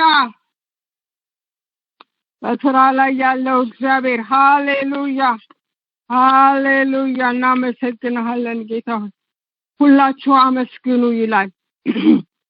ከሰማይ በታች ከሚኖሩ ሁሉ ምስጋና ለፈጣሪ ለሱ ለኃያሉ። የአዳኛችን ስም ይነሳ ይዘመር በሁሉ ቋንቋዎች በሞላዋ ምድር። ለትውልድ ሁሉ ነው የጌታ ምሕረት፣ በቃሉ ታምቋል ዘላለማዊ እውነት። እስኪ ከዳር ዳር ይናኝ ምስጋናው፣ ከፀሐይዋ መውጫ ጫፍ እስከ መጥለቂያው። በሁሉም ሀገሮች ዝማሬ ይሰማ፣ ውዳሴና ቅኔ በሚጣፍጥ ዜማ። ድምጾች ይታጀቡ በሙዚቃ ቃና፣ ምድርንም ይሙላት በታላቅ ምስጋና ይላል። እግዚአብሔር ይባረክ። ካነበብኩት ነው። እግዚአብሔር ይባረክ። አይዛክ ዋትስ ይላል። እግዚአብሔር ይባረክ። ክብሩን እሱ ጠቅልሎ ይውሰድ። ተባረኩ ቅዱሳን። ተባረክ ያኤልዬ። ክብር ለአምላካችን ለእግዚአብሔር። አሜን አሜን። እግዚአብሔር ይባርክሽ ሰንዬ። በዜማም ደግሞ በግጥምም ለአምላካችን ምስጋና ይዘሽ ቀርበሻል በማለዳ። አሁንም ምስጋና ከጓዳሽ ከቤትሽ አይጥፋ፣ ሁሌ ከአንደበትሽ አይጥፋ። ምስጋና ይሁንልሽ፣ ሁሌ ምስጋና ይሁንልሽ። ተባረኪ። ተባረክ። ሩቴ ቦኤዝ ቀጤ ተባረኪ። አሜን ያኤልዬ። እንችም ተባረክ ያንቺ የሆኑት ሁሉ ይባረኩ። ሰላም ቅዱሳን ይርዳን ያገዘን እክሊ ፈጠን ጌታ ግጥም ንጹህ ዝማሬ እናቀርብበታለን በተሰጠን እድል ማለት ነው። ትልቁ ግን ንስሐ እንድንገባ ነው። 5 ቆነጃጅቶች ዓላማቸው ልብሳቸው ሁሉ ነገራቸው ተመሳሳይ ነው። ሌላ ምንም ዓላማ የላቸው። ምንም ልንለያቸው የምንችልበት ነገር የለም። ልዩነት የተፈጠረው መጨረሻ ላይ ነው። ትርፍ ዘይት በመያዝና ባለመያዝና ይሄ ተጨምርልን ግረ መንገዳችንን ግጥም ስንጽፍ እናቀርባለን። ሌሎችንም ነገር እናደርጋለን። ብንሆነውን እንሆናለን። እንደ እግዚአብሔር ቃል የሆነው ሁሉ ማለት ነው። ግን እድል ሰጠን ለመዘጋጀት ነው።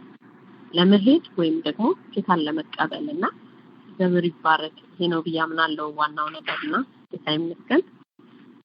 ሳምንት ጀምሬው አልተመቸኝም፣ አቋረጥኩት።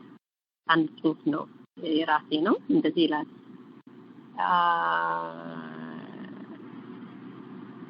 እግዚአብሔር ልብን ነገርን ሁሉ ያውቃል ይላልና እኔና እናንተ ልብን ብናውቅ ኖሮ ማንን ያገባ ነበር? ማን ከማን ጋር ወዳጅነት ይመሰርት ነበር? ሰውን ልጠጋው የሚችለው ይወደኛል ወይም ለኔ ጥሩ ነገር አለው ብዬ ሳስብ ብቻና ብቻ ነው። በዛ እሳቤ ቀርቤ ድንገት ሁኔታ፣ ንግግሩ፣ ድርጊቱ ለኔ ያለው ነገር መልካም እንዳልሆነ ቢገልጠው መጀመሪያ ያለኝን አመለካከት ይቀይርብኛል። ምንም ጥሩ ነገር እንኳን ቢኖር ማመን ይከብደኛል። እስኪ በዚህ ልመስለው። ቆሎ እየበላሁ ድንገት አፈር አብሬ ባኝክ በአፌ ያለውን ሁሉ ቆሎ እንደምተፋው እንዲሁ ነው። እንግዲህ ሰው እንዲህ ነው፣ ጌታ ግን ይለያል። አሁን እንደዘመረችልን ማለት ነውና ጌታ ይባርክሽ ተንዬ። ጌታ ግን ይለያል። እውነት ነው። በጣም ልዩ አምላክ ነው። ጌታ ሳይሆን ያውቃል፣ ልብንም ይመረምራል። ያንን እያወቀ የሰው ልጆችን ይቀበላል። ለምሳሌ ይሁዳ እንደሚሸጠው ያውቃል። ቢሆንም ፊት አነሳው። ለሌሎቹ የሰጠውን ሁሉ ሰጥቶታል። ያጎደለበት ነገር የለም። እግዚአብሔር ለሰው ልጆች ነፃ ፈቃድን ሰጥቷል።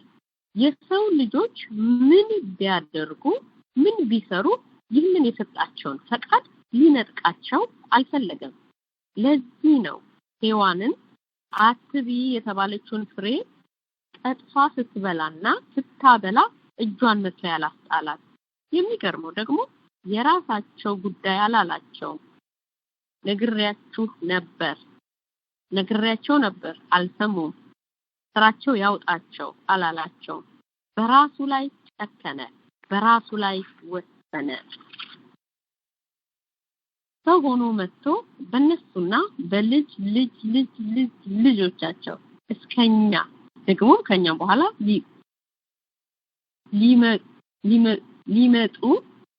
ለሚመጡት ለሰው ዘር ሁሉ ዋጋ ሊከፍል። የሚገርመው ግን አሁንም ለሰው የሰጠውን ነፃነት አልቀማም። አስገድዶ እኔ እሻልሃለሁ አላለም። ያለ አድሎ እኩል ለሰው ዘር በመስቀል ላይ ዋለ። ወዶ ፈቅዶ ሉቃስ 23 ላይ እንዳሉት 2 ወንበዴዎች አንዱ አመነ ኃጢአተኛነቱን።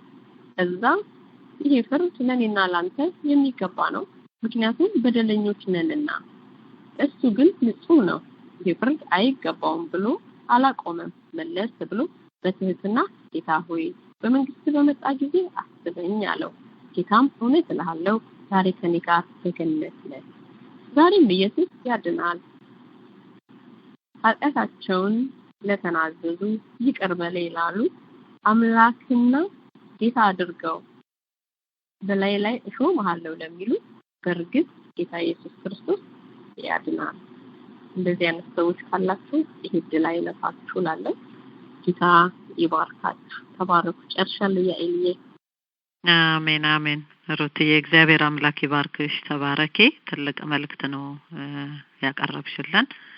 በቃ ንስሐ ዋና ነገር እንደሆነ ነው። እግዚአብሔር በቃ ብዙ ነገር አልጠበቀብንም።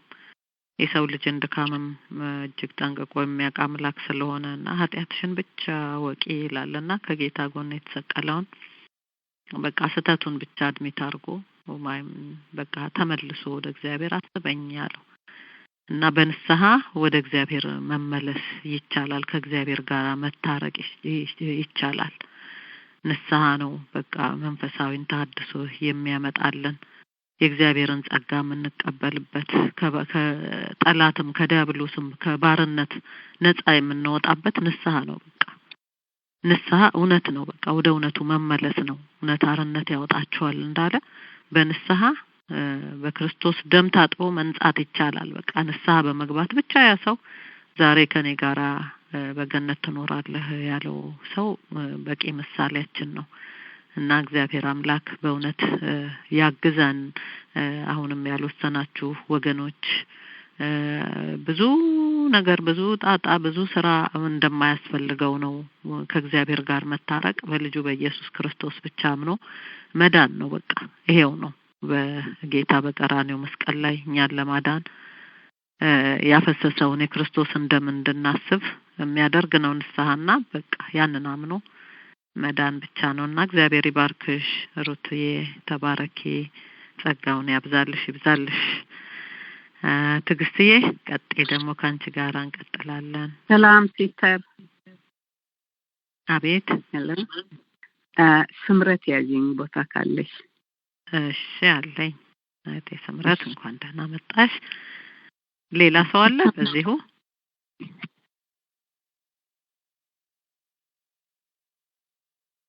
እሺ ትግስትዬ ቀጥይ። ሌሎቻችሁም ከሰማሁ አዎ ተሰማያለሽ ትግስትዬ። እንኳን ደህና መጣሽ እያልኩ የረዳሽ ያገዘሽ እግዚአብሔር ይመስገን። አሁንም ጌታ መከናወን ይሁንልሽ። ተባረኪልኝ እቴ። እግዚአብሔር ይባርክሽ።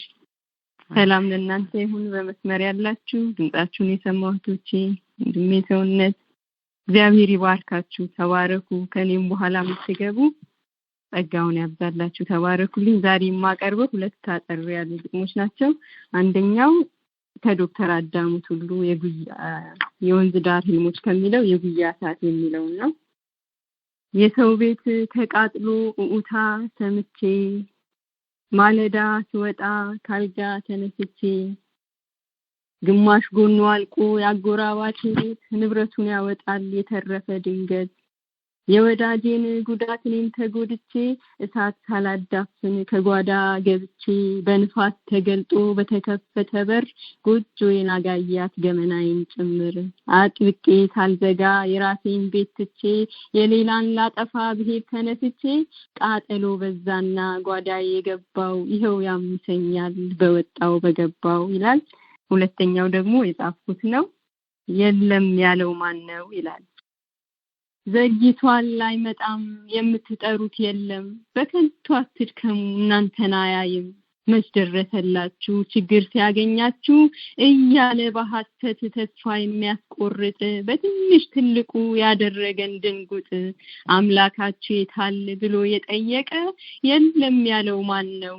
አለ በዙፋኑ አለ በማደሪያው ይሰራዋልና ሁሉንም በጊዜው ተው አይደለም ጌታ እሱ አይቸኩልም በስራውም ከቶ ፍጹም አይሳታትም በጊዜውም ጌታ ሁሉን ውብ አድርጎ እናየዋለንና ሆኖልን ለበጎ የለም ያለው ማን ነው?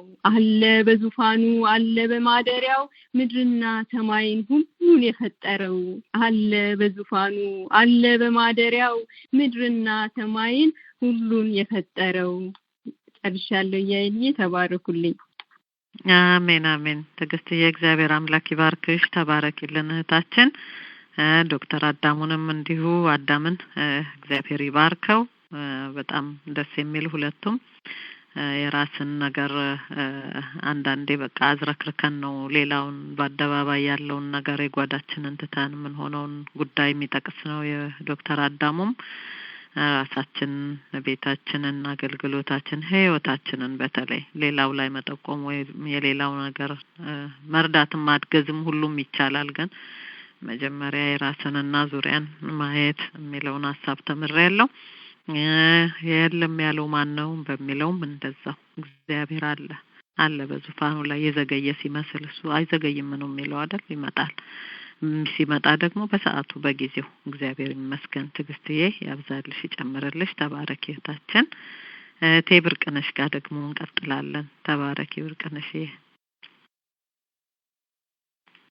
እሺ ሰላም ልሻለሁ እህቴ አልዬ። እንኳን ደግሞ በሰላም አከናውኖልሽ ተመለስሽ። እግዚአብሔር የተመሰገነ ይሁን። ድምፅሽን ስለሰማን ጌታ ይባረክ። ሰላም ቅዱሳን በመስመሩ ላይ ያላችሁ እንዲሁም ደግሞ ያነበባችሁ ከሰኔ ጀምሮ እግዚአብሔር አምላክ ይባርካችሁ። ተባረኩ ወገኖቼ።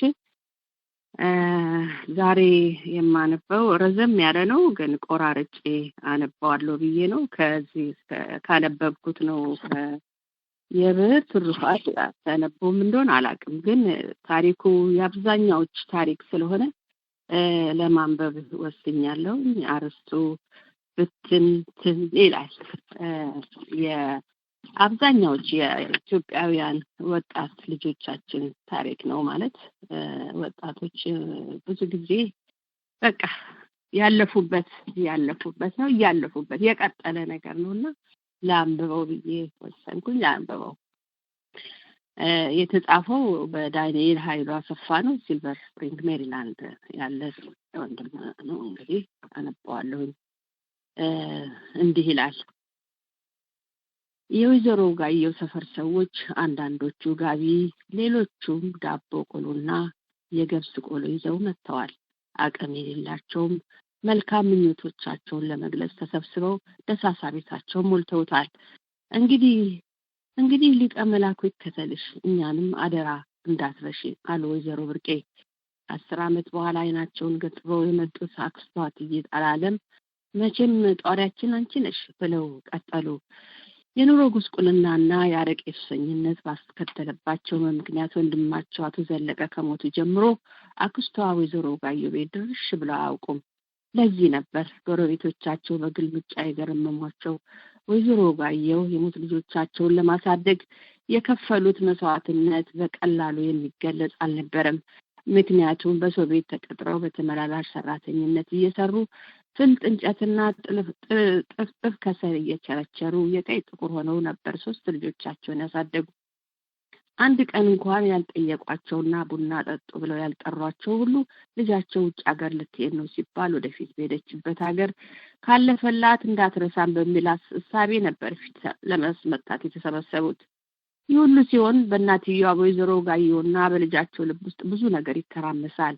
ጠግባ በልታ የማታውቅ ልጃቸው ወደ ስደት በመላኪያቸው ዋዜማ አብረው ያሳለፉትን ብዙ የመከራና የስቃይ ህይወት እያሰቡ ልጄን ምን ይገጥመኝ ይሆን እያሉ ከእርሳቸው ሳትለይ የሚሆነውን በማሰብ ስጋታቸውን ያሰላስላሉ። ለጉዞ እየተዘጋጀች ያለችው የመጀመሪያ ልጃቸው በመሄድበት ሀገር ምን ይገጥመኝ ይሆን፣ ሰርቼ ገንዘብ አግኝቼ እናቴን ረዳ ወንድሞቼን ሳሳድግ ይሆን እያለች መልስ በሌለው ጥያቄ ተወጥራ ስለነበር የተሰበሰቡት ሰዎች የሚያወሩትን አልሰማችም።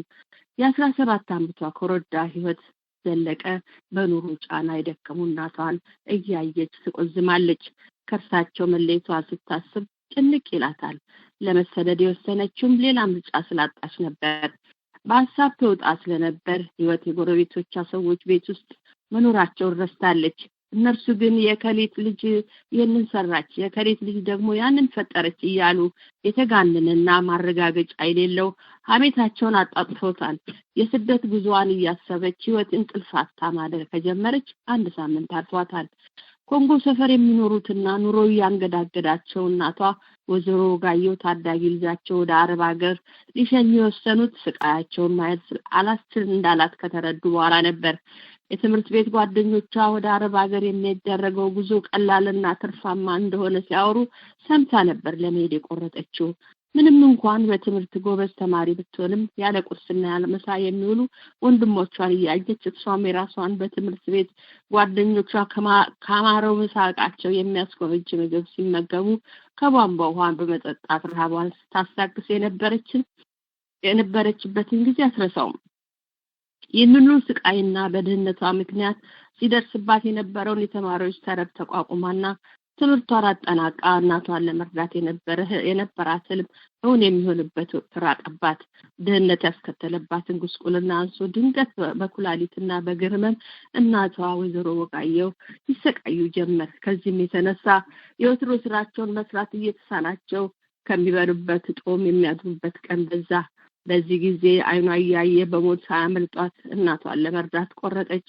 በመሆኑም በብድርና በመጽዋት ባገኘችው ገንዘብ ፓስፖርት አውጥታ ነገ ጠዋት በሚነሳ አውሮፕላን ልትሳፈር ቀኑ ደረሰ።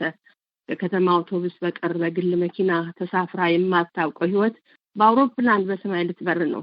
ጎረቤቶቻቸውን ከ10 ዓመታት በኋላ የመጡ አክስቶቿ መልካም ጉዞ እንዲሆንላት እየመረቋትና እየተሰናበቱ ሲወጡ ድንገት የእናትየውና የልጃቸው አይን በእንባ ጎርፍ ተጥለቀለቀ። ይደርሳል ያሉት ቀን ደረሰ። ብቻዋን ብትሄድ ዱርዬ ይተናኮላታል በማለት ፓስፖርት ለማውጣት ኢሚግሬሽን ጽሕፈት ቤት በሚደረገው ሰልፍ ከልጃቸው ጋር እናቷ አብረው በመሰለፍ ነበር የተንከራተቱት። እንዲያ ያለ ልጃቸው ህይወት እየተጨነቁ ከነበሩት ከእናቷ የምትለይበት ቁርጥ ቀን መጣ። ጎረቤቶቿም ለጉዞ ያመጡትን ቦስቶና ቆሎ ለወንድሞቿ ከፍታ ሰጠቻቸው። ምን ነው ህይወቴ? እሱማ ለጉዞሽ ስንቅ እንዲሆንሽ ነው። ለምን እንዲህ ታደርጊያለሽ? ሰው አገር እኮ ነው የምትሄጂው። እዚያ ስትደርሽ ምንም እንደሚገጥምሽ አታውቂም አሏት። አይ እማዬ እኔ ምንም አልሆንም አለች ወንድሞቿን እያየች። በሉ ቶሎ በሉና ተኙ፣ በጠዋት ነው ወደ አውሮፕላን ማረፊያ የምንሄደው ብለው ወይዘሮ ወጋየሁ ልጆቻቸውን አስተኝተው የልጃቸውን ህይወትን ሻንጣ ማዘጋጀት ጀመሩ። ያሏትን ጥቂት ልብሶች አጣጥፈው በቅጡ ካስቀመጡ በኋላ በያንቺም ደግሞ ዶሴዎችሽን አዘጋጅ፣ እንዳይጠፋብሽ ተጠንቀቂ፣ ጠንቀቅ በይ እያሉ ሲያሳስቧት እኩለ ሌሊት ደረሰ። ኧረ ትንሽ ረፊ ህይወቴ ሲሏት እሷ ደግሞ ጨርሰናል እኮ ለምን አትተኝምማ ካለቻቸው በኋላ ሁለቱም ጋደም አሉ። እንቅልፍ ግን ባይናቸው አልዞረም። እዚህ ጋር ላቁመውና እቀጥለዋለሁ። የሚቀጥል ስለሆነ ነው እንግዲህ የስደትን አስከፊነት የሚገልጽ ነው በዚች ህይወት ልጅ ላይ። እንደዛ አላርገው በቃ እዚህ ጋር ላቁመው። እሺ ብርክነሽ ሌሎች ወገኖቼ ካሉ ጊዜ ካለ ካሉ ሊገቡና ያካፍላሉ። አለዛ ጣራሻለሁ። ተባረክልን እናታችን። እግዚአብሔር ይመስገን። መሲ መሰረት ድምጽሽን አሰሚን። እሺ ሰላም እያይዜ እንኳን በሰላም መጣሽ። አሜን። ጉባኤውን ሁሉ ሰላም ላለሁኝ። ዛሬ ጧት እግዚአብሔርን ቃል ሳነብ ዮሐንስ ወንጌል ላይ በቃ ኢየሱስ ክርስቶስ ስልጣን በሰማይ በምድር ተሰጠኝ የሚለውን በቃ ስለ ኢየሱስ ስልጣን ብዙ ክፍሎች እያነበብኩኝ በቃ በሰማይ በምድር ጥያቄ ላለው ሰው ሁሉ ኢየሱስ ጋር ነው በቃ መድረስ መልሱ ያለው እዛ ጋር ነው እያልኩ እንደው አሰብኳቸው። ኢየሱስ ጋር መጥተው ጥያቄያቸው አልተመለሰ የለም። በግፊያ መሀል ጠጥ ብላ ሄዳ ልብሱን የነካችው ዘኪዮስ ተንጠልጥሎ ጣሪያ ነድለው የገቡት በቃ ብዙ አለቅም ያሉ እባክህ ልጄን ያሉ ሁሉ በቃ መልስ አግኝቷል እያልኩኝ በቃ እንደ ዝማሬ ነገር ወደ ውስጤ ትንሽ ዝማሬ ነገር መጣችና በእርግጥ ላነብ ያሰብኩት ከዚህ ጋር በጣም ይሄድ አናጽ ከሚለው ወንድማችን በጋሻው መጽሐፍ ላይ አጭር ግጥም ናት። የኢየሱስ ስም ምሱ ነው ይላልና እኔ ውስጥ ደግሞ አንተ ጋር ብቻ ይድረስ ነገሬ እርግጠኛ ነኝ ትሰራዋለህ የማትዘገይ የማትቀደም በሰማይ በምድር ሚሳን የለም የምትል ትንሽ አዝማች ነገር ውስጥ የመጣችና በቃ የትኛውን ጥያቄ ስጋ ለባሹን ይዞ ጌታ ጋር ሲመጣ የስጋው ብቻ ሳይሆን የነፍሱንም ጥያቄ መልስ አግኝቶ ነው የሚሄደው እና ደግሞ ባያድነን እንኳን እንዳሉ ይሆናል ጥያቄውን ባይመለስ እሱ ማግኘቱ ብቻ በቃኛ እንዳሳረፈ ያሳርፈዋልና ቅጥና ነባለው። የኢየሱስ ስም እሱ ነው። ኢየሱስ የእግዚአብሔር ልጅ መሆኑን ላመነው ደግሞ ምንድነው የሚሳነው? አይ እግዚአብሔር ትልቁ አስደናቂ አምላክ የሚያስገርም መለከት ሳይነፋ ሳይሮጥ ሳይሽቀዳደም በአዋጅ ሳያስነግር እንደ ነፋስ ሳይታይ ፈቃዱን የሚፈጽም ያለ ገደብ ያለ ከልካይ አለ ዛሬም የሚሰራ መፍትሄ የሚሰጥ በዙፋኑ ላይ አሜን ይላል። እግዚአብሔር ይመስገን። ይሄ ነው እንግዲህ ጥሪው ዛሬም በዚህ ውስጥ ላሉ ይሄን ጌታ ላላወቁ ሁሉ በቃ ኢየሱስ ብቻ ነው በሰማይ በምድር ስልጣን ያለው። ተባረኩ። አሜን አሜን። መሰረት የእግዚአብሔር አምላክ ይባርክሽ። ተባረኪታችን። እግዚአብሔር ይመስገን። የተሰጠሽን መዝሙር አዝማችን ቢሆን እንኳን መዘመር ትፈልጊያለሽ?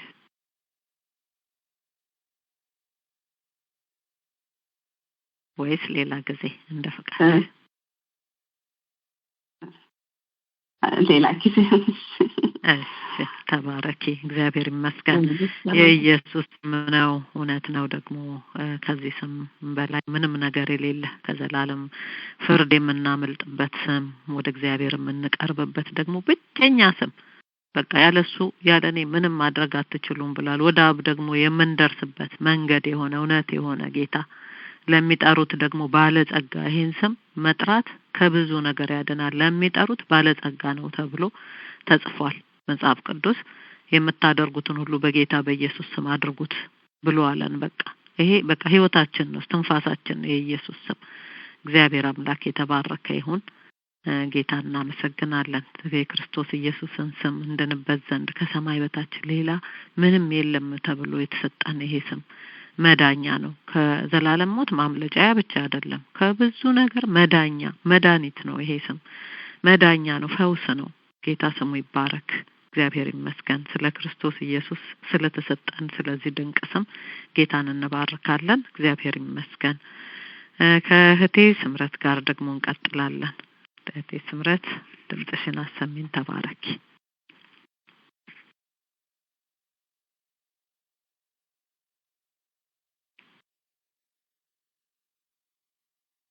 አሰማለኝ ሲስተር? አዎ በደንብ ትሰማያለሽ።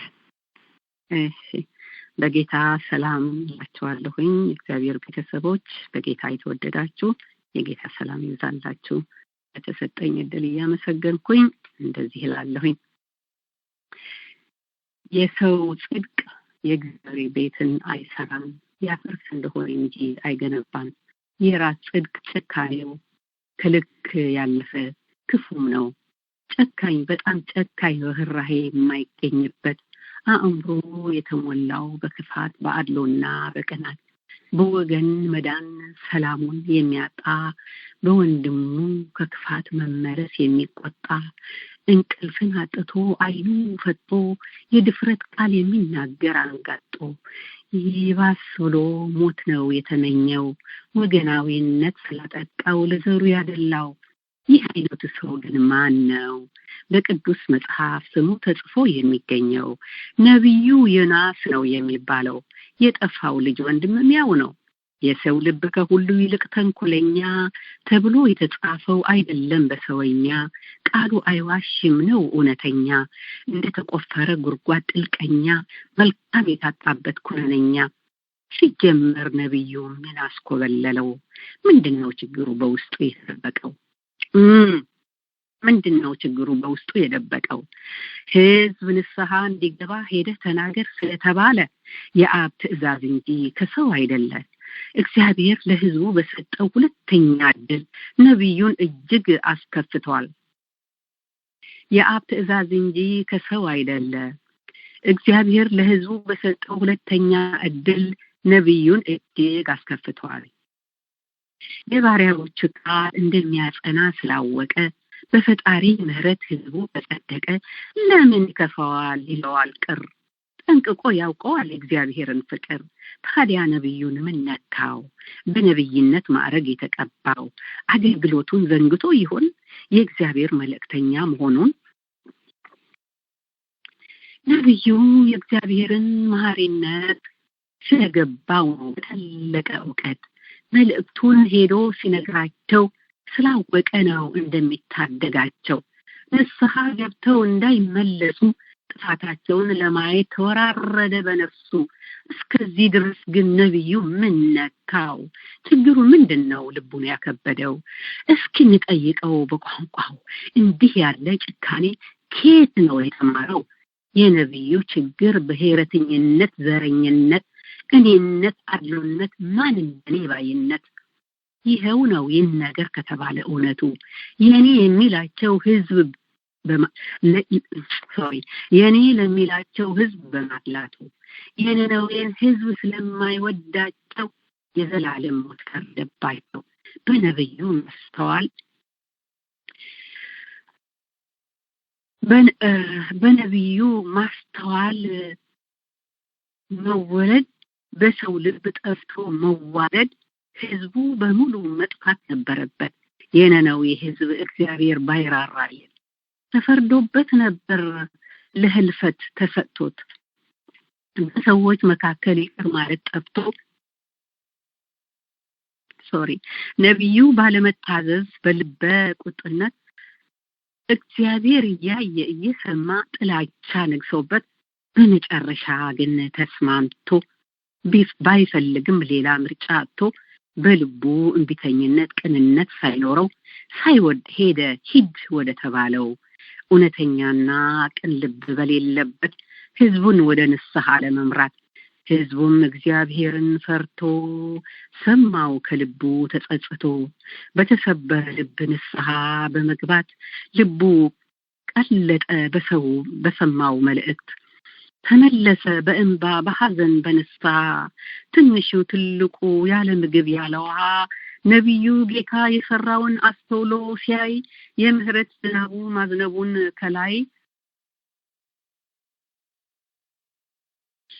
በጌታ የምህረቱ ብዛት የምን ቁጣ የምን ብስጭት የምን ንዴት ምንስ አስቆጣው? ምንድነው ነብዩን ያበሳጨው? ከከፍታው ያስወረደው ዋጋ ያስከፈለው ዘረኝነት የመርገም የኃጢአት ውጤት ከእግዚአብሔር ሐሳብ ያስርቃል ለጥፋት ወገኖቹ ስላልሆኑ ስለማይወዳቸው ድነው በህይወት እንዳይኖሩ ፈረደባቸው። እግዚአብሔር ግን በህዝቡ መመለስ ተደስቶ ነብዩ ዮናስ በሐዘን ተውጦ በጥላቻው ጸንቶ ግደለኝ መኖር አልፈልግም አለ። ሞትን ተመኝቶ በከንቱ ዋጋ ከፈለ። በህይወት እስከማይኖር ያደረሰው ቂም በቀል ጥላቻ ልቡን ስለሞላው አዘኔታ አጣ ልቡን አጨለመው። ዘረኝነት ራሱን የቻለ በሽታ ፍቅርን ሙጠጥ አድርጎ አጥፍቶ የሚረታ ነብዩ ታሟል ተይዟል በክፉ ጥላቻ ጎሰኝነት ክፉ በጣም ክፉ የነቀርሳ አቻ ተስፋ የሚያስቆርጥ የሞት ሽታ ህይወት የማያስመኝ ያደርጋል ከርታታ። እግዚአብሔር መልካም በትዕግስት ጠበቀው ወደ ልቡ እስኪመለስ እድል ሰጠው። በዋጠው አሳ ውስጥ ሆኖ የጸለየውን ንስሐ ሲገባ ምህረት የሰጠውን ለምን ረሳው? ለምን ትዝ አላለው? እግዚአብሔር ጸሎቱን እንደሰማው ነብዩ ነበር ጸሎቱ የተሰማለት ከነነዌ ህዝብ አስቀድሞ በፊት። ታዲያ ለምንድነው ጭካኔው? ከየት አመጣው ያልተማረው? ምንድነው የሆነው ነብዩ? ምን ነካው? የእግዚአብሔር መልእክተኛ የዘረኝነት ጭካኔው ጥግ ነው። የሚራራ ይቅርባይ ልብ የታጣበት ነብዩን ነፃ ያደረገው ከእግዚአብሔር እውነት ክፋት ጥላቻ ተናውቶት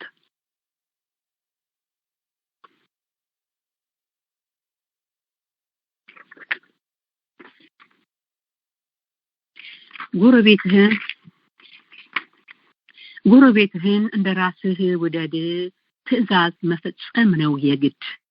ከማነስ መተለቅ መብዛትን ከመሞት በህይወት መኖርን ማሰብ እንዳይችል ምን ሸፈነው? በፈቃዱ ልቡን ለጠላት ስለከፈተ ነው። የእግዚአብሔር ወገን መሆኑን የተጠራበት አገልግሎት ጥሪውን ለማን እንደነበረ ዘነጋው። ማስተዋሉን ማን ወሰደው? የእግዚአብሔር ምህረት በስቶለት አሳው ታዞ ተፋው በደረቁ መሬት ሁለተኛ እድል ተችሮት የአምላክ ጸጋ በስቶለት የተሳካ ተልእኮ የሆነው በነብዩ ስብከት እኮ ነው። በል የተባለውን በማለት የታዘዘው ስላደረገ ተከናወነለት። ነብዩ ምን ነው አልታይሃለው? እግዚአብሔር እንደቃሉ መሆኑን ሲያውቀው ትልቅ ትንሽ ንጉሱን ጨምሮ በአመድ ከመቀመጥ ልብን ሰብሮ የንስሐ ለቅሶ ሲያለቅስ አምርሮ እንስሳቱ ሳይቀር እህል ውሃ ተከልክሎ ሲያነባ ወደ አምላኩ ማረን ብሎ እግዚአብሔር የንስሐ ጸሎታቸውን ሰምቶ ምህረት ይሁን አለ በፍቅር ዓይኑ አይቶ ቁጣውን መለሰ በምህረት እፎይታን በመፍቀድ አዝኖለት የአንድ ነፍስ መጥፋት ግድ የሚለው የአምላኩን ባህሪ ያስተዋለው ነብዩ ጌታ የሰራውን ሲያይ መደሰት ነበረበት እንዳገልጋይ የፈለገው የልቡ አሳብ ስላልሆነ የውስጡን ቁጭት በመግለጽ አዘነ ራሱን መጠየቅ ለምን መዳን ሆነ የህዝቡ ከመሞት መትረፍ እየኮነነ ሊቀርስ ነው ትንሽ አርዝም ያለው ይቅርታ በሰራው ዳስ ሆኖ መዳን እንዳይሆን በልቡ ተመኘ ጥፋት የከተማይቱን የእግዚአብሔር ፈቃድ ግን ተፈጸመ የነብዩ ምኞት ግን ቀረ እንደከሰመ በዘረኝነት ክፉኛ ጨካኝ ሆኖ በጎጠኝነት አሳብ እጅግ ባክኖ ማለፍ ነበረበት በሐፍረት ተሸክኖ በመብዛት መባዛት መሆን ሲቻል ትልቅ ለመጉደል ለማነስ በልብ ክፋት መድቀቅ ነብዩ በጥላቻው በመጽናት በነነዌ ህዝብ ጥርስ ነክሶ በመባት በትጋት ከልቡ መቃወም ጀመረ የልቡ ትርታም በእጅጉ ጨመረ ተሸፍኖበታል የሚያውቀው እውነት ዛሬ ላይ ደርሶ መሰለው ውሸት ነብዩ የተደረገለት ምህረት እንዲዘነጋው ሆነ በራስ ወዳድነት የአምላኩን ፈቃድ ያወቀው ሰውን ሁሉ የማዳን ዓላማው ቀን ከሌሊት የሚያመልከው ምነው እስከዛሬ ያላወቀው በስራህ ምንድነው ተብሎ ሲጠየቅ እግዚአብሔርን ማምለክ እርሱን ብቻ ማድነቅ ባንደበቱ የመሰከረ በእምነት የተናገረ ምነው ታዲያ በዘረኝነት ሰከረ ነብዩ ዮናስ ምን ነካው እያወቀ እንዳላወቀ የሆነው ዛሬስ ይሆን ነብዩን የተካው መልሱን ለናንተ በመተው የወንድሙን መምጣት ደስ ያላሰኘው ሌላኛው ገራሚ ይሄኛው በአባቱ ቤት ሆኖ ፍቅርን ያልተማረው ይህ ሰው ከወዴት ነው የበቀለው በአባቱ ቤት ከአባቱ ጋር እየኖረ ወንድሙ ሲመለስ አኮረፈ ተከራከረ ቁጣ ለው አማረረ ከልቡ አዘነ በአባቱ አመረረ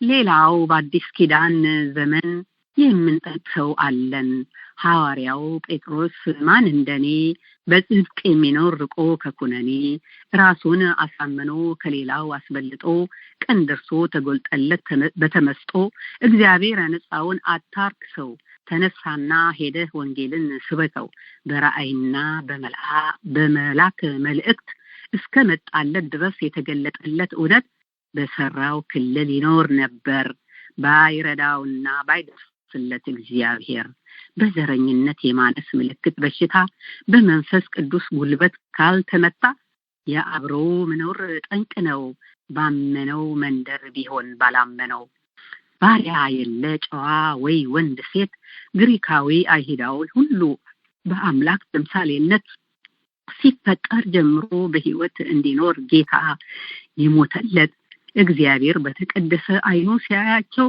ልዩነት የለም ሁሉም እኩል ናቸው ወደ ነብዩ ስንመለስ ደስታ የማይሰማው ህዝብ በንስሐ ሲመለስ ህዝቡ ስላልጠፋ የተበሳጨው በአምላክ ምህረት የተቆጣው እንዲኮበለል የገፋፋው የእግዚአብሔር ሐሳብ ማፍለወጥ የእግዚአብሔርን ሐሳብ ማፍለወጥ አስቦ ነው በእግዚአብሔርና በሰው መካከለኛ አገልጋይ በመሆን የተሾመ ተስፈኛ በእግዚአብሔር ነበር የተሾመው ታዲያ ምንነካው መካከለኛው አስታራቂው ሌላኛው ሰው ሶስተኛው ቃሉ ገልጸዋል እንደሚከተለው እግዚአብሔር አጥብቆ የሚጸየፈው በምሳሌ መጽሐፍ እንደተጻፈው ከ1 እስከ 6 በተለይ ግን 7ኛው የዘረኝነት ባህሪ ያለው ወንድም ከወንድም ጋር የሚያጋጨው ሆን ብሎ ጠብን በመዝራት ጥልና ግጭትን በማዛት ያጠፋሉ የፍቅርን ህይወት ልጨርስ ነው ይቅርታ አንተ ሰው ተመለስ በጊዜ እድል እያለህ ከመኖር በጸጸት በትካዜ ሳትሰበሰብ የተዘረጋችው የምህረት እጅ መሆን ይሻልሃል የእግዚአብሔር ልጅ። የእግዚአብሔር ምህረት ገደብ ስለሌለው የደሙ ኃይል አሁንም ትኩስ ነው። ና ወደ ኢየሱስ በጠላት አትታለል፣ ለዘላለም ከእግዚአብሔር ጋር መኖር እንድትችል የመዳን ቀን ነውና አሁን አትለፍ ይህች ሰዓትና ቀን። በንስሐና በጸጸት ተመለስ፣ የመንፈስ ቅዱስ ደስታ በልብህ እንዲፈስ። ስለወደደህ ጌታ ያደነህን አታሳዝነው እግዚአብሔር አምላክህን። ይልቁንም ዘመንህን በሙሉ የእግዚአብሔር ሐሳብ አገልግለህ እንደቃሉ መበርታት አለብህ። ጌታን በመጠበቅ ነቅተህ በክብር ያረገው ወደ ሰማይ በክብር ይመለሳል አይናችን ሲያይ። ሰው እኮ ካልተገለጠለት የሚያምን ልብ የለው የሚበቀል እውነት።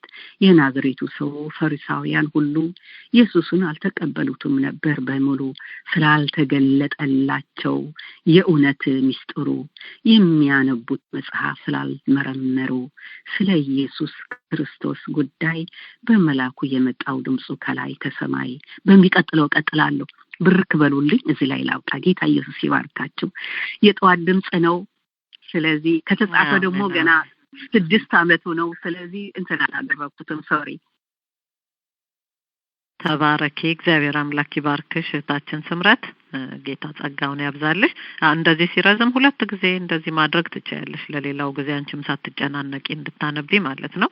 ጌታ ይባርክሽ። ተባረኪ። ስለንሳ ያቀረብሽልን ጠቃሚ ነገር ነው። ያልጠፋ ነው ከእግዚአብሔር ታላቅ ፍቅር ወይም ከምሕረቱ የተነሳ ነው። ርህራሄው አያልቅምና ማለዳ ማለዳ አዲስ ነው፣ ታማኝነቱም ብዙ ነው እንደሚል ያው የየዕለት አዲስ ጅማሬያችንን የምንጀምረው በንስሐ በእግዚአብሔር ይቅርታና ምህረት ነውና እግዚአብሔር ሁሌ ይሄን እያሰብን እያረግንም እንድንኖር ይርዳን። ሌላ ማቅረብ የሚፈልግ አንድ ሰው ወይ 2 ሰው አንድ ሰው መቀበል እችላለሁ፣ አንድ ላነብ እችላለሁ። እኔ ያይልዬ አቤት መሰረት ነኝ። አይ በቃ ለምን ይቅርባችሁ ትንሽ እንድትሆን አዝማች አቅበል ያሰጣ። እሺ አድማቸው በእና ደግሞ አንድ ገጠማ ነባለው። ተባረኪ። አሜን። አንተ ጋር ብቻ ይድረስ ነገሬ፣ የማትዘገይ የማትቀደም፣ እርግጠኛ ነኝ ትሰራዋለህ።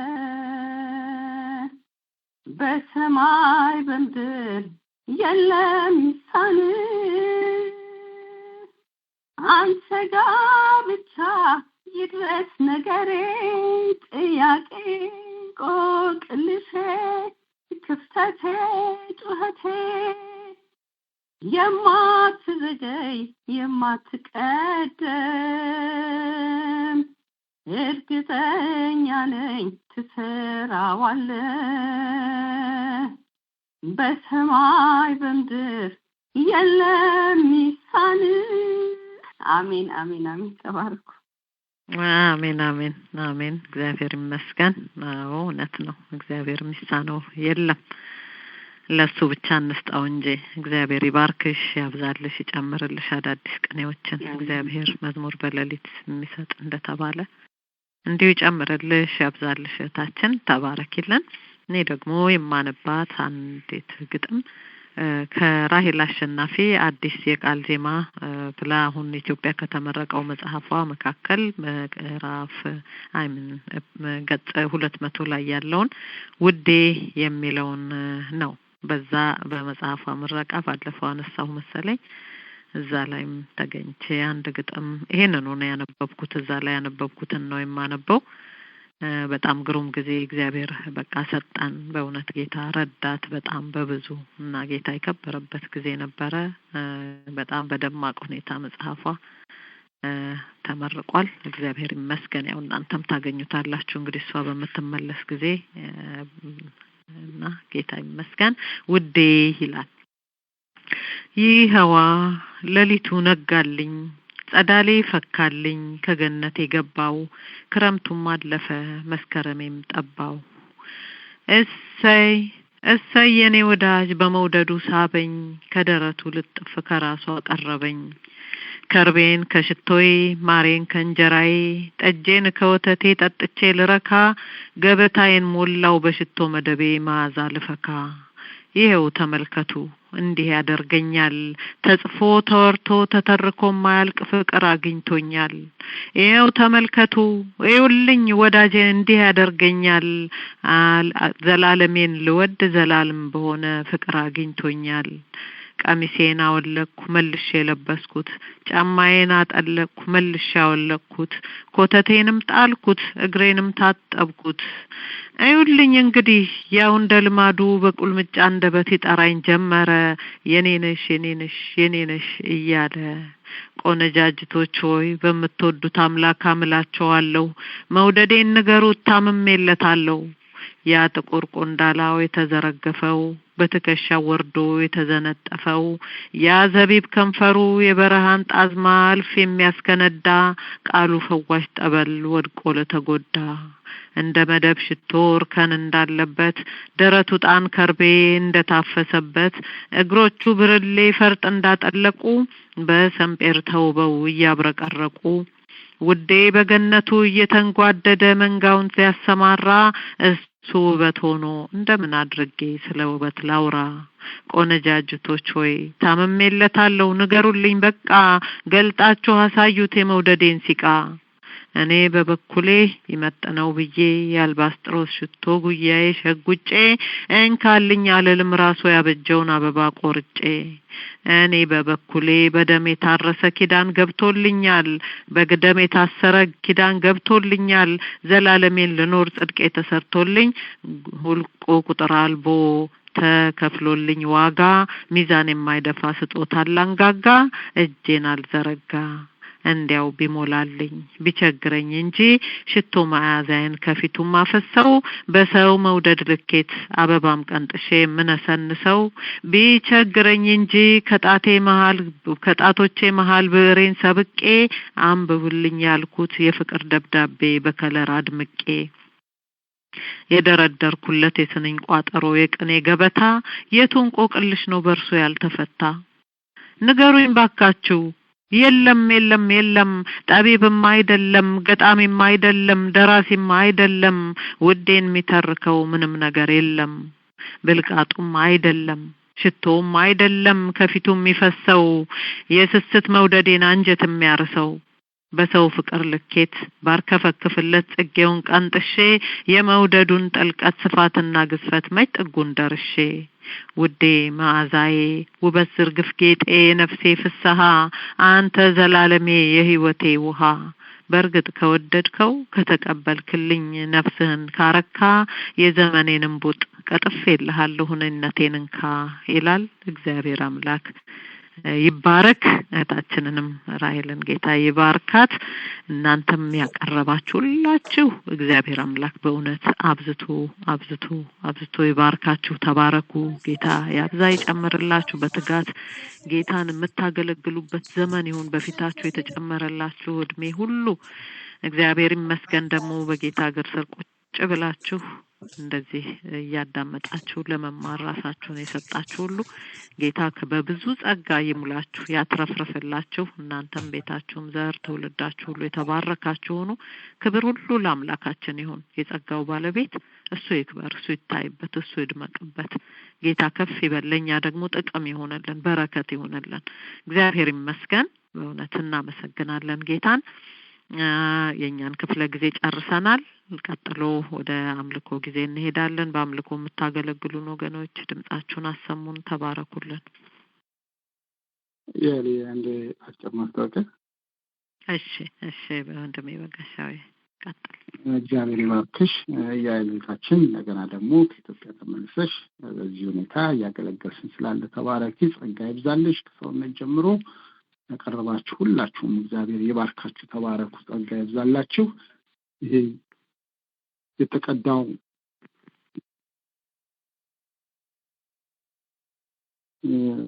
በዩቲዩብ ላይ ዳውንሎድ ይደረጋል ታይም ያመለጣችሁ ወይም ደግሞ እንደገና መስማት የምትፈልጉ ታገኙታላችሁ። የቤሪያ አርትያን ፍሬ ወይም የበጉ ይወብላችሁ ትገቡ ታገኙታላችሁ። እግዚአብሔር ጸጋውን ያብዛላችሁ። የቤሪያ የዓመታዊ ኮንፈረንስ ያው በቨርጂኒያ ይደረጋል ጁላይ 11 እስከ 13 እንግዲህ እዛ ድራማም ስነ ጽሁፍም ጊዜ ይኖረናል። ግን ደግሞ መጽሔትም የተዘጋጀ ነው ይዘጋጃል። ስለዚህ ጽሁፍ ያላችሁ ምናልባት የማታቀርቡ ያላቀረባችሁ ያልቀረበ ጽሁፍ ካላችሁ ግጥሞችም ሆነ ሌላ ጽሁፎች ለወንድማችን ሰውነት ወይም ደግሞ ለእኛ ስታቀብሉን እንግዲህ ታይቶ እንደ እግዚአብሔር ፈቃድ ሊወጣ ይችላል ማለት ነው። እግዚአብሔር ይባርካችሁ። አሜን። ተባረክ ወንድሜ በጋሻው። እሺ አምልኮ የምትመሩ ወገኖች ድምጻችሁ ለብቻለሁ ያይሊ። እሺ ሰብለ የእግዚአብሔር አምላክ ይባርክሽ። ተባረክ እህታችን። ቀጤ አሜን።